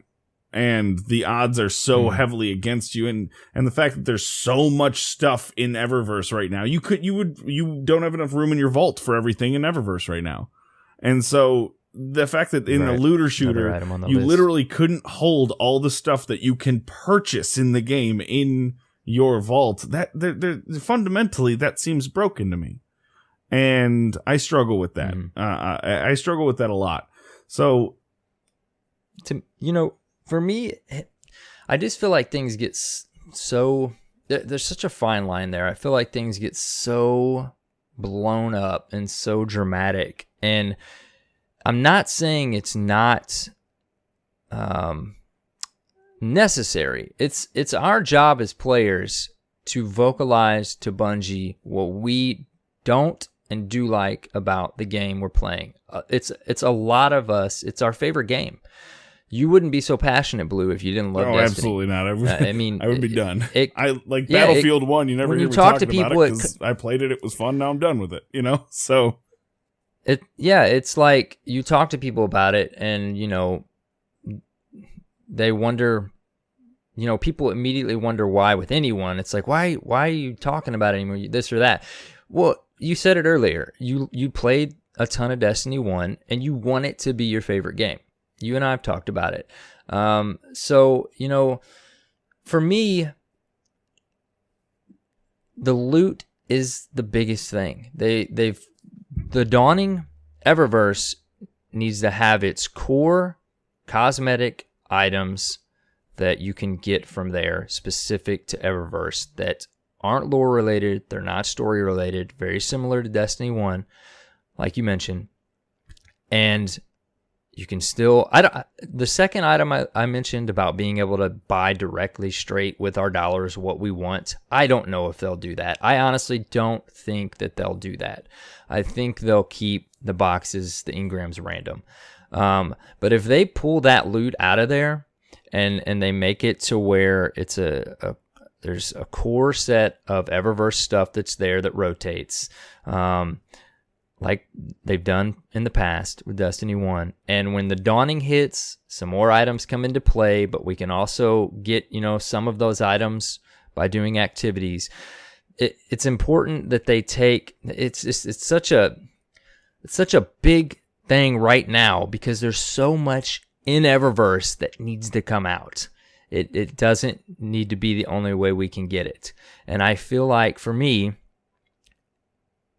if they do that, I would think it would resolve a lot of issues with it.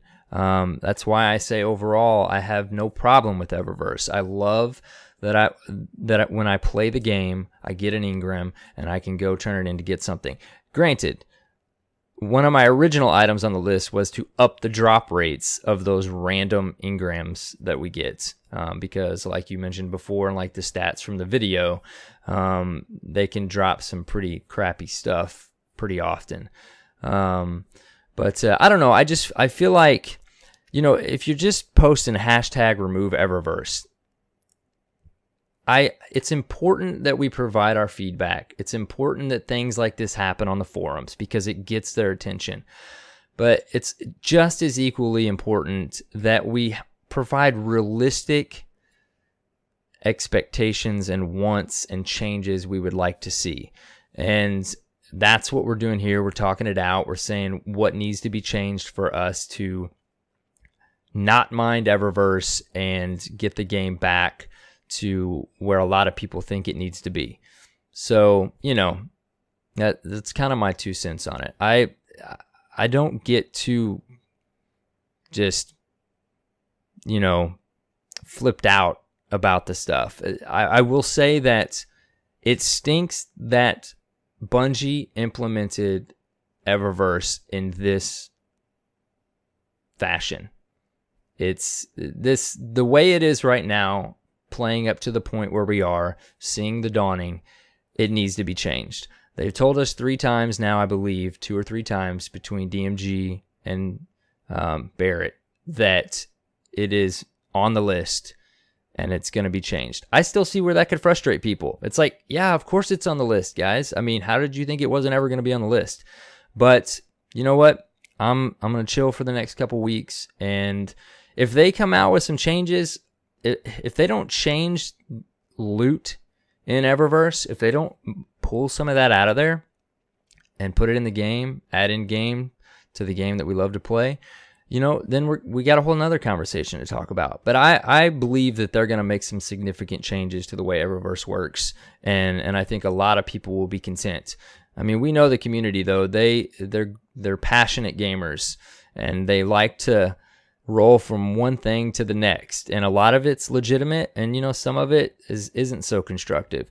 So hopefully when we get this in-game issue fixed, Masterworks is the first step. We got many more steps to go.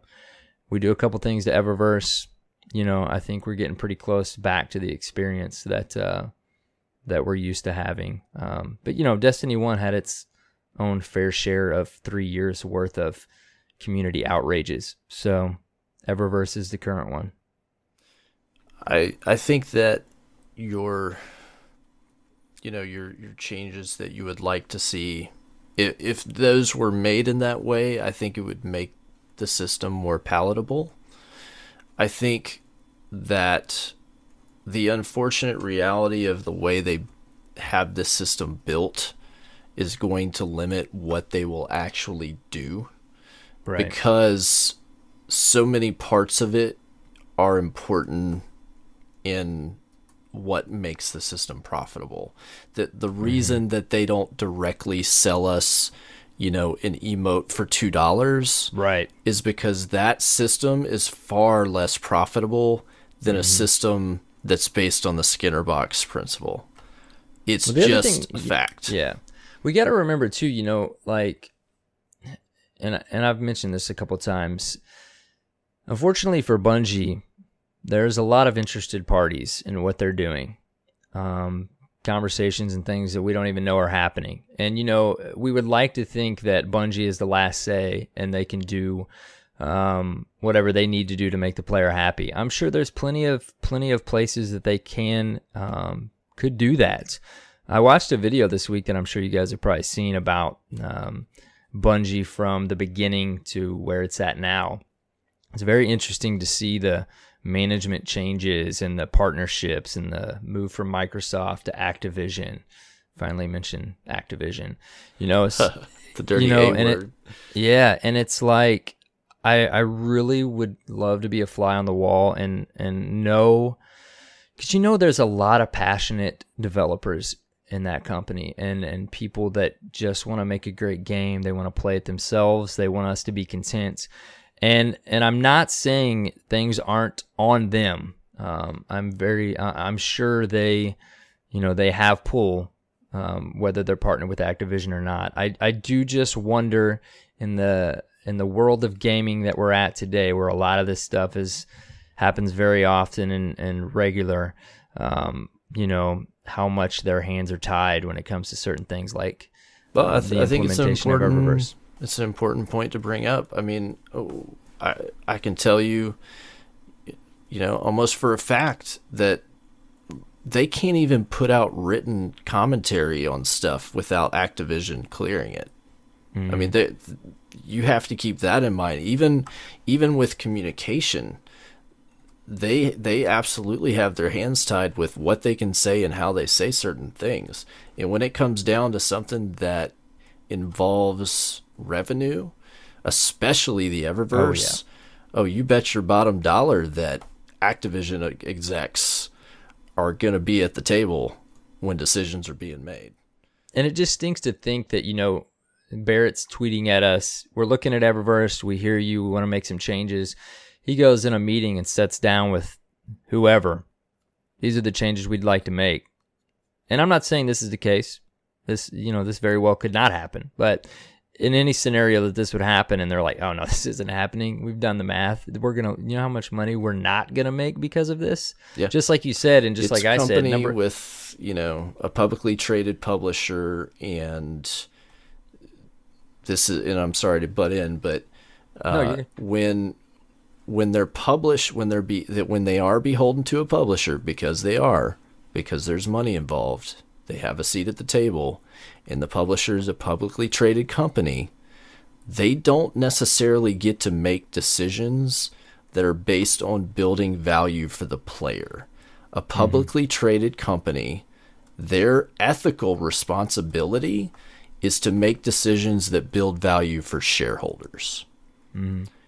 And that has nothing to do with morality. Like, that is capitalism and the mechanism of profit in the way that a publicly traded company has to work. Bungie's not a publicly traded company, but that's who their publisher is. Right. And their publisher gets a piece of every single penny you spend in the Eververse. Now think about it. You go from that meeting that's happening, however often it's happening, and all the way down to a small tweak of Eververse for you, me, and Blue sitting in our game rooms playing a game. It's crazy to think about it that way. And the video I mentioned, it was really neat to see Bungie, back in the Halo days, and it talked about how community oriented they were and things of that nature, and being partnered with Microsoft. I was surprised it wasn't something similar. And I don't want to sound like I'm placing all the blame on Activision. We've heard that a million times. Activision gets brought up, who knows? But there are so many moving parts here with just us talking about Eververse. So, when I say I think Bungie will do what they can to make the system something that we will be okay with. I hope they can. I hope they want to. I think that I believe they do. It's just, I don't know. I'm glad we're chatting about this aspect of it, because there's just so much more to it than Eververse. Anyways, Blue, you've been really quiet. We brought you on to talk about it. It's just that the Eververse thing is a symptom, I think, of everything else. Like I said earlier, if there was more to be striving for in the base game, then it wouldn't be so we wouldn't be relying so heavily now on trying to get stuff out of Eververse. I think that's important, man. What you said there. I mean, that's very. I'll be important. honest. It was a tweet that I saw earlier today, and I'm not kidding. I spent a lot of this section here scrolling through my Twitter feed trying to find the tweet where somebody pretty much spelled that out, and I was like, I think you nailed it. I think the reason people are so upset, myself included, about Eververse is because we're so heavily invested in Eververse because we've burned through the base game loot, which didn't happen in Destiny 1 because you could Imago farm forever. You could do the raids to get the ships, or even just like I what was it? It took me until February of 2016 to get the Vex Mythoclast. Like, I was still running VOG to try to get that. You know, there was things to strive after, and at this point the only thing that I don't have, well, I can't get a tractor cannon. I'm just not allowed, apparently. Dude, I still haven't gotten. I don't know how. I don't get it. And everyone's like, "Oh yeah, it's fun to mess around with for a bit." And I was like, "I want to do that." Yeah. I've got the ornament. Yeah, me too. I've got the ornament. In fact, I think I got the ornament from one of my free boxes, and I was like, now this is just I think you I did being too. mean now. But that, and I never finished the shotgun quest for the raid. And I don't have a lot of drive to do that because I'm not, when there's all these things to go after, you kind of get excited about it, but when there's nothing, it kind of just drags, and I just sort of lose my interest in fighting to get everything because I don't really care as much to get everything because it's not as exciting to get everything. And so I think if they were to elevate the end game to a position where everyone was excited to keep going, I really, I was at the reveal with you guys, and we were like super excited about the whole thing, and I still really, like I said, I want Destiny 2 to be my favorite game again. But when they tried to sell us on the no re-rolling weapons and everything, actually I never liked re-rolling, but getting rolls on your weapons, I wanted to, I kind of said, okay, that's interesting. I might like that as someone who plays a lot of games because I won't have to grind so much to get the perfect rolls. And now I'm sitting here going, nope, we tried, it didn't work. Give them back. Give them back. I want that. Yeah. So, well, and so you're hitting on a principle that ties this whole thing up with the bow, and it kind of comes down to like the nature of doing business. Like, if we want to break it down, like business 101, Destiny 2 is a product, and Bungie is a company producing a product. And in business, in a capitalistic system like we have, it is the responsibility of a company, if they're offering a product, to present a value to the consumer that is equal with what they're asking in return. So if it's a $60 game, that can be influenced by a lot of things, by the market, by what it costs to produce it, by, what people's perceived value of things are. There's so much that companies have to take into effect to produce that. But if you offer a poor value, let's say you put out a game and it's buggy and it doesn't work, you're not going to get a lot of sales. If you put out a great game and everybody loves it and it's super fun and they can get a ton of hours and playtime out of it, everybody loves it, you're going to sell a lot of copies. And that's how capitalism works. And in a game where it's always live, so they decided to make a game that people want to play every day or every week or whatever, they unfortunately spent time and development time and money on a microtransaction system, and with Season 2 delivered over 100 items in Eververse that are almost more or equivalent to the items that you can get in the game. There were only like 90 or 100 new weapons and items that you could get as part of Curse of Osiris, and there's like, I think the actual total's over 115 new Eververse items. So when you sell a $20 DLC that only provides you with half the content and the rest of the content's behind a paywall, people kind of start to get uncomfortable because the value proposition is poor.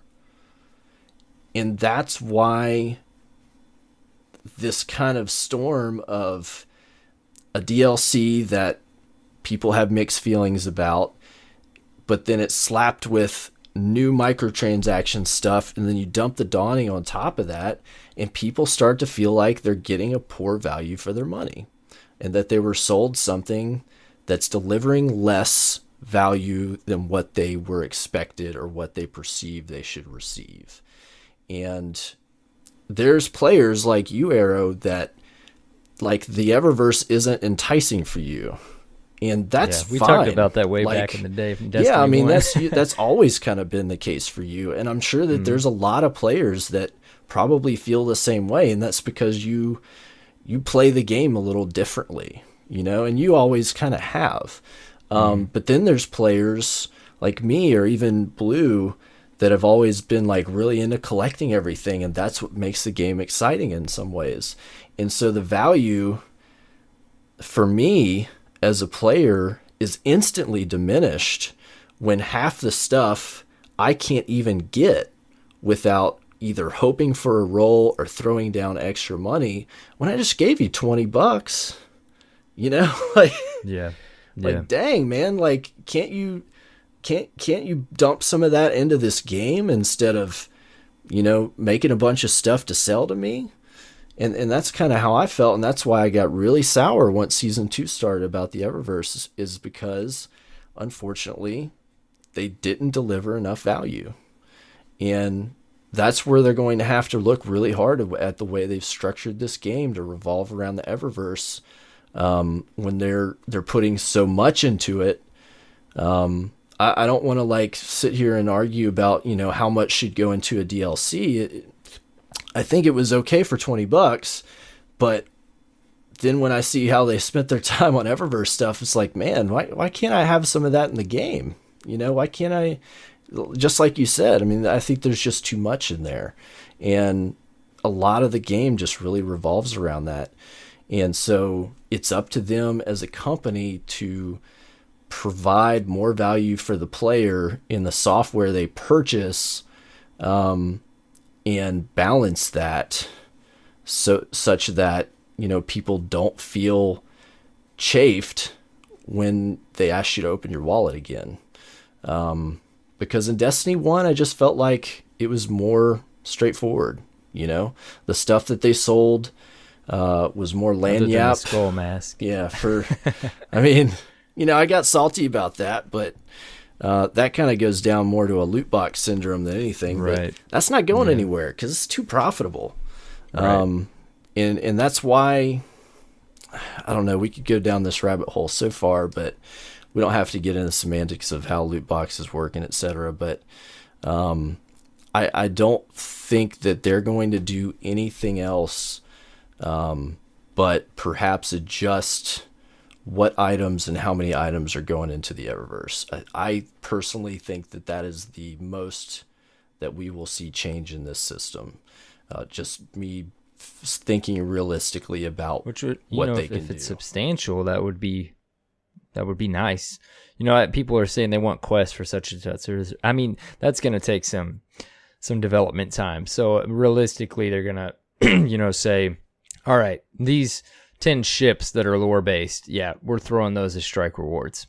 Not making specific. Sure, I mean, there's ways that they could do it that are like in a pinch that they can make low impact, but they can also pivot and decide, okay, you know, items that were on development for Season 3 Eververse, like these are getting moved to rewards, and we are going to have to develop some time around how those rewards are delivered, and it's up to them, like, to build the value into those items that come from the game and not just from the Eververse as a whole.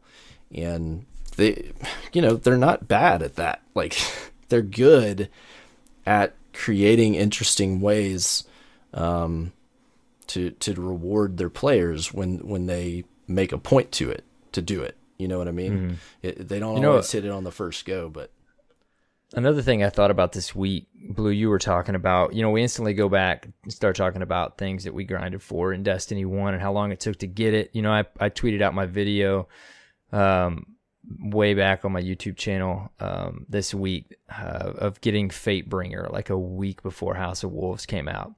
And I was so excited. I was running the Relic on Templar. And, what made me go look for that video is Barrett tweeted out what your favorite moments of Destiny 1 and Destiny 2 have been. And it got me thinking, like, what prompts the current game director, to tweet out things like that? Is it just a simple tweet? He just wants to get some stuff going, people talking about the game, or is it he's collecting data?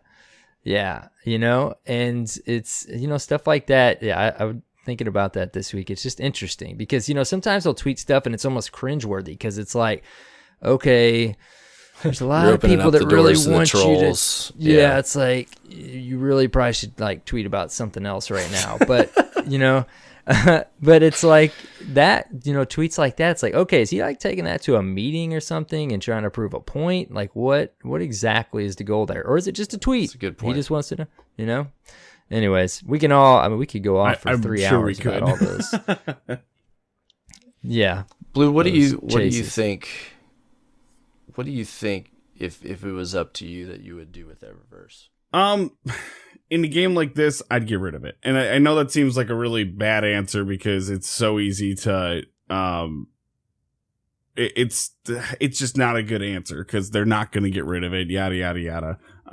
But I don't think that this kind of system works in a looter shooter, period. But with it being here, another thing that is worth noting is I supported the crap out of Destiny 1's Eververse.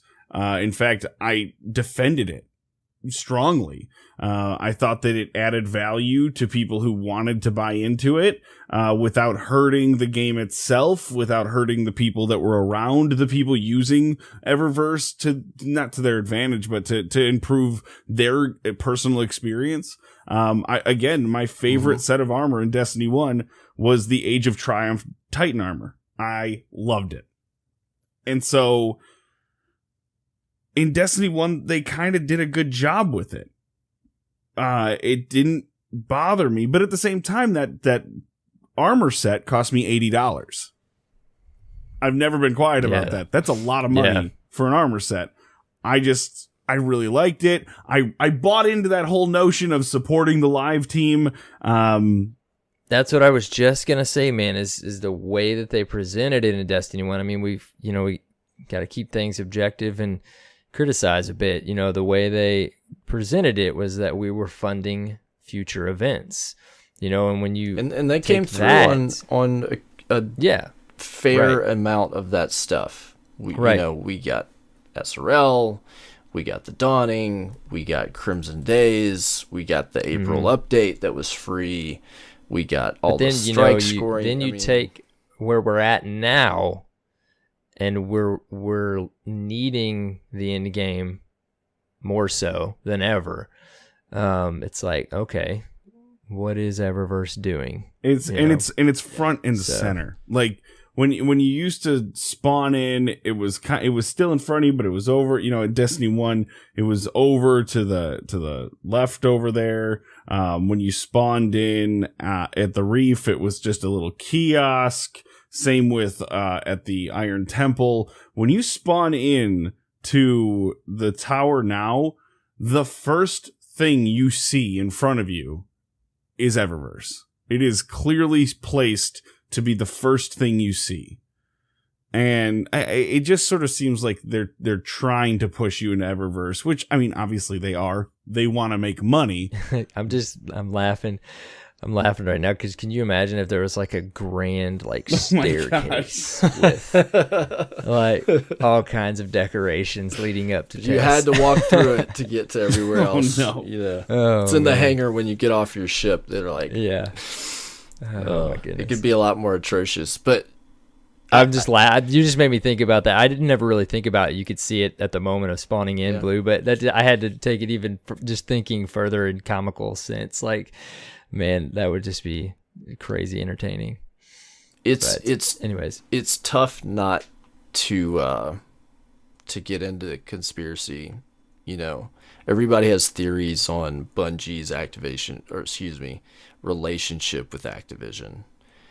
At the point that we're at now, it's really tough to not give some credence to the idea that Bungie introduced Eververse as a compromise with Activision when they had to delay expansions. mm-hmm. And it's tough not to believe that they didn't double down on Eververse and Destiny 2 to buy them another year of development time. It's hard not to think that way now because of how far they've taken this system. And I can see it and believe it. They're sitting in a room and they're pitching like, we can't get this out like we promised, but hey, we're going to throw you this bone if you'll give us another year. Mm-hmm. And for Activision, who has a responsibility to make money for their shareholders, you know, if there's dollars and cents involved, yeah, I might take that deal because we don't have the numbers of what Eververse brings in, but I can tell you that in 2016, Activision Blizzard brought in $3.6 billion of in-game transactions. Right. That's the thing too. You know, you always hear the classic vote with your dollars, and you know A it's lot of people vote the other way.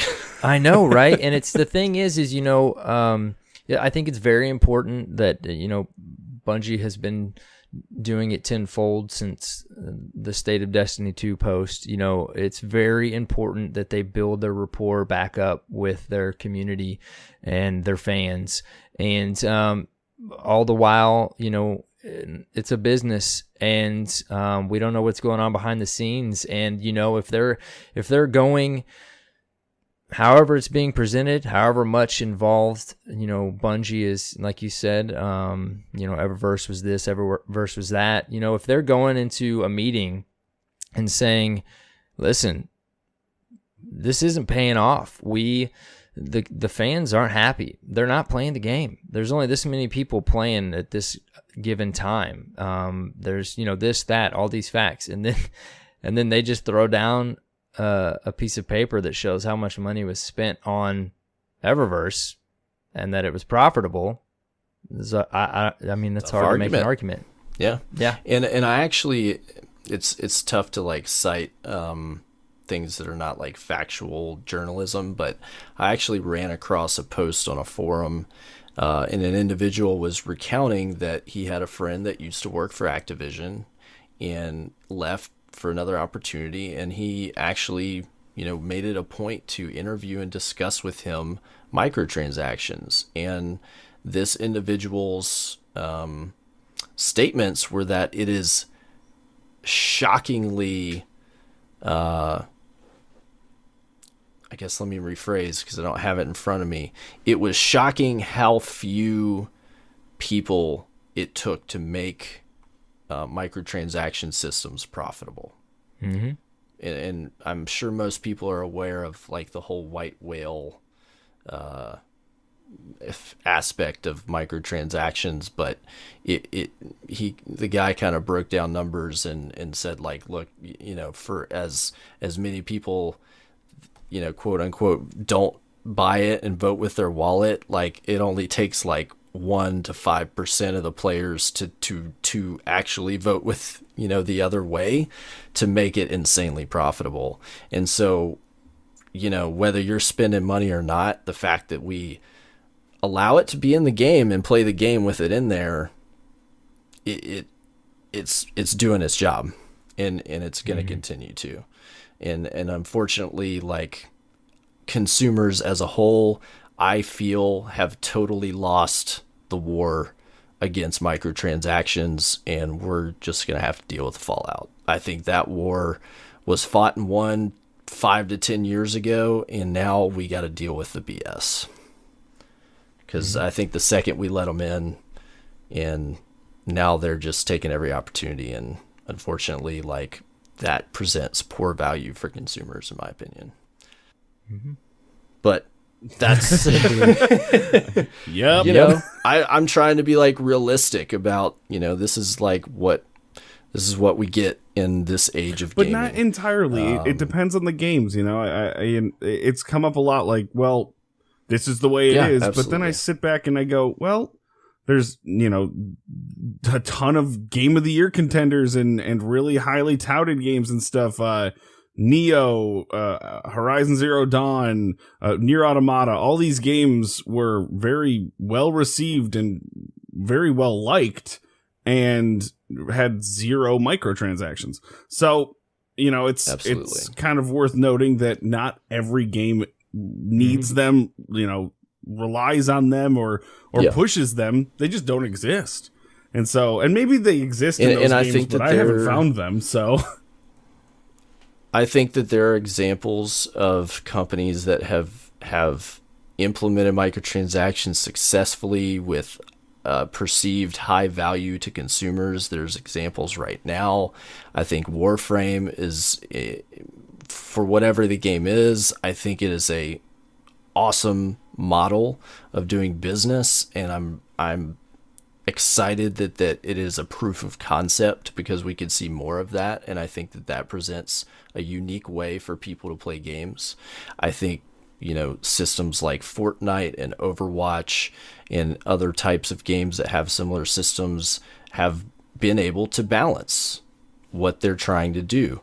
And so ultimately, I think it's up to Bungie and Activision to find a proper balance to this system if they're going to expect their consumers to be happy with their product. And the last thing that I want to say that I think is important that anybody hears is that I do not think it's fair for people to undermine or to, I guess, act condescendingly towards people that feel strongly against microtransactions or things like the Eververse, because just because your experience and your perception of a system like this is, you know, laissez-faire or it doesn't affect you, doesn't mean that someone else's experience who feels strongly against it isn't valid. Because we've already discussed and entertained how different ways that people play this game impacts their value of this particular system in the Eververse. And just because somebody hates it and feels they're having a terrible experience, just because you feel it doesn't just ruin your experience, doesn't mean that their opinion is invalid. And I think that there's a lot of people, and it really aggravates me on Twitter because I feel like I'm kind of getting the raw end of it. There's a lot of people who are like, you know, get over it. You know, it's free and you can get this stuff for free. You need to, you know, people are just hating just to hate. I don't think that that's a fair assessment. And I think that people need to look at the facts of the situation. They need to look at, you know. Yeah, that's the opposite of the hashtag remove Eververse. Right. You know? And yeah, it's not constructive. So, yeah. Anyways, I just wanted to put that out there because I think that on both ends of that spectrum, people need to be more open, you know, whether you love it or you hate it. I think people need to be more open to hearing both sides of the issue, you know. We need to be able to talk to each other about something that we may not agree on, and then come to a middle ground and move forward. For sure. It can be done. Yeah. Well, I'm glad we talked about that. I hope if you're listening that you were able to hang in there for the whole conversation. Hopefully we've been able to provide you with some value in this conversation. But Yeah. we are interested to hear what our listeners think about the Eververse and about what we've talked about. You don't have to agree with us. You don't have to disagree with us, but we do appreciate when people give us feedback on topics like this, because it helps inform our opinions. So if you would like to talk back about this issue, send us an email, leave us a speak pipe. We can continue that conversation if there's things to be said there. And hopefully we can hang in here through the new year and see some positive actions taken by Bungie on this. That's I think it's great, Arrow, that you're really optimistic about this. It makes me feel a little more optimistic that you do. So let's hope tell, for man. it. End of January might be pushing it, but we'll see. Yeah, now you're backing down a little bit. You're like, No. I'm thinking about my end of January. I'm like, man, February, March is gonna get here. We'll see. No, we'll get it. First of the year. Come on. Yeah, I'm hopeful too. Blue, if I could get them to just pull Eververse out of the game, will you come raid with me? Listen, man, I've been trying. Okay, I think I'm 310 on Xbox, and then all my buddies said, yeah, we're going to try to do the raid layer, which I haven't even looked at yet. We're going to try to do the raid layer on PC. Yeah. I'm like, come on. So I've been working on PC. Yeah, you got some catching up to do. Well, not really. I think I'm 308. So. Yeah, I don't even know what the actual required level on the layer is. I never actually Didn't they drop it to 300? Well, no, that was the challenge mode. Now I want to look it up. If there's a, because I don't have Destiny up. I'm sure it might be 310 or something, or it might be 300. I know that you can get, highlight gear from it. So, either way, just get your stuff up. Well, what are you playing on? Okay, Xbox. I'm ready to go. He's ready.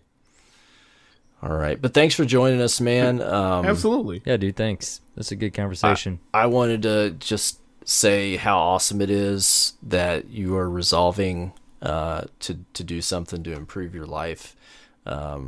We always talk about, at the beginning of the year on the show, how important it is to, make resolutions in your life if you can, and try to make yourself, improved or improve relationships, things like that. And I know from our, friendship that this is something that you feel strongly about. And I think it's really tough for you to give up streaming to make that happen. So I just want to say how pretty much like the hardest thing ever. It's been really tough. I don't know. I'm not trying to turn this into sappy poor old me or anything, but I do, just in brief, when I picked up Destiny, I've told this story before on the show, I'm pretty sure. My thoughts were I wasn't gonna play Destiny because I was in a relationship, I was really fit, I used to be an MMA fighter, things were going pretty well, and I didn't want to ruin that. And 2.5 years or 3.5 years later, or whatever it is, I was 200, or I was not 200 pounds heavier. That would have been crazy. Over 100 pounds heavier, and I was single until recently. So, all of my prophecies came true, and so I'm just trying to find a way to recover what I had. In terms of my health, I'm no longer able to sleep at night. I had to get a special bed. All these things have gotten really bad because I sit all day. So I haven't taken care of myself. And if I can just teach anybody something today real quick, I would just like to say, take care of yourself. If you're a streamer or just a gamer or whatever it is you do, take care of yourself, because you don't want to end up where I am. It's not fun. I'm not happy with the fact that I basically have to stop streaming. That's really what it came down to. And it's the right choice for me, and it's the right choice for my future and my health and my well-being, but that doesn't mean that I'm happy about it or excited about it. You, that's excellent that you're doing that, man. I can't imagine stopping streaming, because you can tell from watching you how much you enjoy it. Are you going to keep us Oh posted yeah, on your I'll progress keep people in the via loop. Twitters? I probably won't do like tons of, I find fitness blogging and stuff to be wholly annoying, so I'm not gonna do like this week's update. Well, I decided I don't like soy. Yeah. So Blues, the equivalent of Blues Destiny If seasons. you become, I'm gonna laugh. I'm gonna mess with you if you become like a super hardcore fitness guru that starts an Instagram. I have an becomes a Instagram. trainer. I know. If we see your phone in any pictures while at the gym, According to my hit friends, that if point. you don't post a picture of it, then it didn't happen. That's what they say. I don't go to the gym, so I don't know. Show every time you go to the gym, you gotta post a selfie. You know. Oh man. No, but I think it's admirable that you're making a decision like that for yourself, and I think it's a really positive example for people that may be struggling with similar situations, whether it is their physical health, their mental health. It can be really tough to give up something that you enjoy to make a change in your life, to make room for it, to be honest with yourself about it. So, even though you're not like super happy about having to quit that, like I think it serves as a really positive example of somebody making a drastic change to better their life. So With that said, you definitely should at least post semi-regularly your progress, because you never know who you're Oh yeah, could be no, motivating absolutely. to do the I same. will, but I'm not gonna. no pressure, I'm not gonna bro. post like weekly progress reports where it's like, "Hey, I lost 6 pounds." Yeah. No one's gonna notice that. I want to be like, I do kind of want to do that thing where like I just sort of walk into Guardian Con and they're like, "Hi, who are you?" And I go, "The Blue Ranger." And they go, "Shut up!" Like, Hey, that'd be an awesome For sure. occurrence Yep. if that happens. So let's hope you can pull it it'd be off. fun. All right, man. Well, in the meantime, while you're not on Twitch, where can people find you? I'll man? always be on Twitter, for better or for worse, at I'm the Blue Ranger. And you can find me every Sunday at 7:30 p.m. Eastern Standard Time at twitch.tv/The Riot Sessions for our Dungeons and Dragons campaign. Oh, and Yep. And you can also you Where can else can they also find you? listen to my my other podcast. That's gonna cause some controversy. I've done 2 podcasts in the past, so that's where that came from. You can catch me on my podcast, Splash Damage Radio, which is, you could tweet us at Splash Damage Radio, and it's new episodes every Wednesday, pretty much everywhere except iTunes. Sorry about that. my fault. Yeah. We're working on that. You have a familiar co-host. Yeah, there's cyborgs on there Yes. too. So come check us out. All right, man. Thanks a Thanks, lot. dude. Hopefully, we will have you back on the show sooner than later. And appreciate No your time problem. today. Definitely.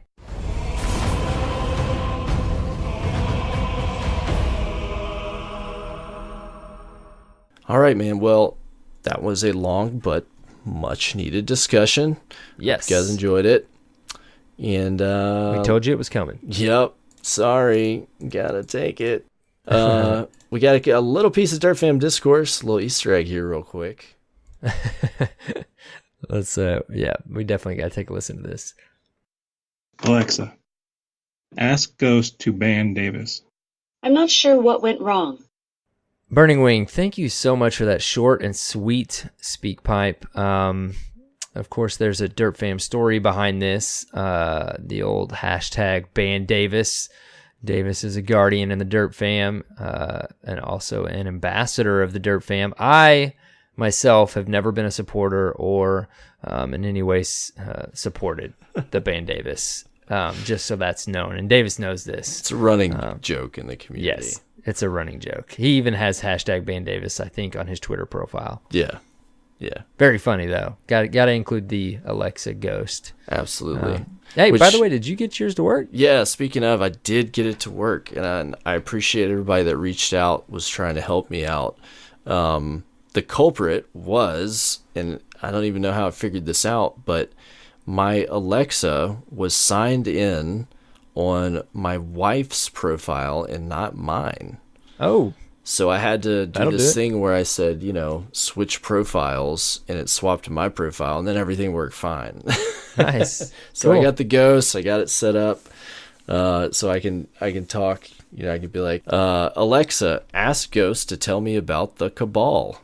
If you haven't noticed Oh. already, they're large, hulking humanoids, and everything they do is big, from their equipment to their weapons to their vehicles, which is good because that means they make for big targets. There you go. Nice. Very cool. Apparently, man. which there's some Easter eggs if you ask about Segura. There's actually some Segura voiced audio in there. Very cool. Yeah, so I've been playing around. That's with it. awesome. Oh, man. Now you're tempting me even more. Well, you can it'll work just the same without the Ghost speaker. Without just the- yeah. use Alexa and install the skill. So I you can do go have do it that. tonight. Yes. That works. Maybe I just do that. Yep. Even though the Ghost Shell is cool. All right. Anyways, Burning Wing, thanks for that speak pipe. Davis, we do appreciate you. You as well, Burning Wing. Durfam patron shout outs, dude. It's again, guys, busy time of year. We did get some more, but we got to get your gamer tags. Yes, we did. We have some pending patrons, new patrons. But yes, gamer tags are needed. Check your messages. You'll probably have one by the time you do. Absolutely. But if you're asking yourself what a patron is, I'll tell you, our patrons are our financial supporters of our production budget. By going to patreon.com/Destiny Reset for as little as $1 a month, you can help support the show. Our production budget goes towards things like hosting fees and into equipment to hopefully improve the show and things of that nature. So we appreciate all of the support that you guys have given us in 2017 and are continuing to give us into the new year. It's made a really big difference for us and what we can do with the show. So we appreciate it so much. If you become a patron, you get a couple of little bonuses. You get a shout out on the podcast. You get your gamer tag on our website.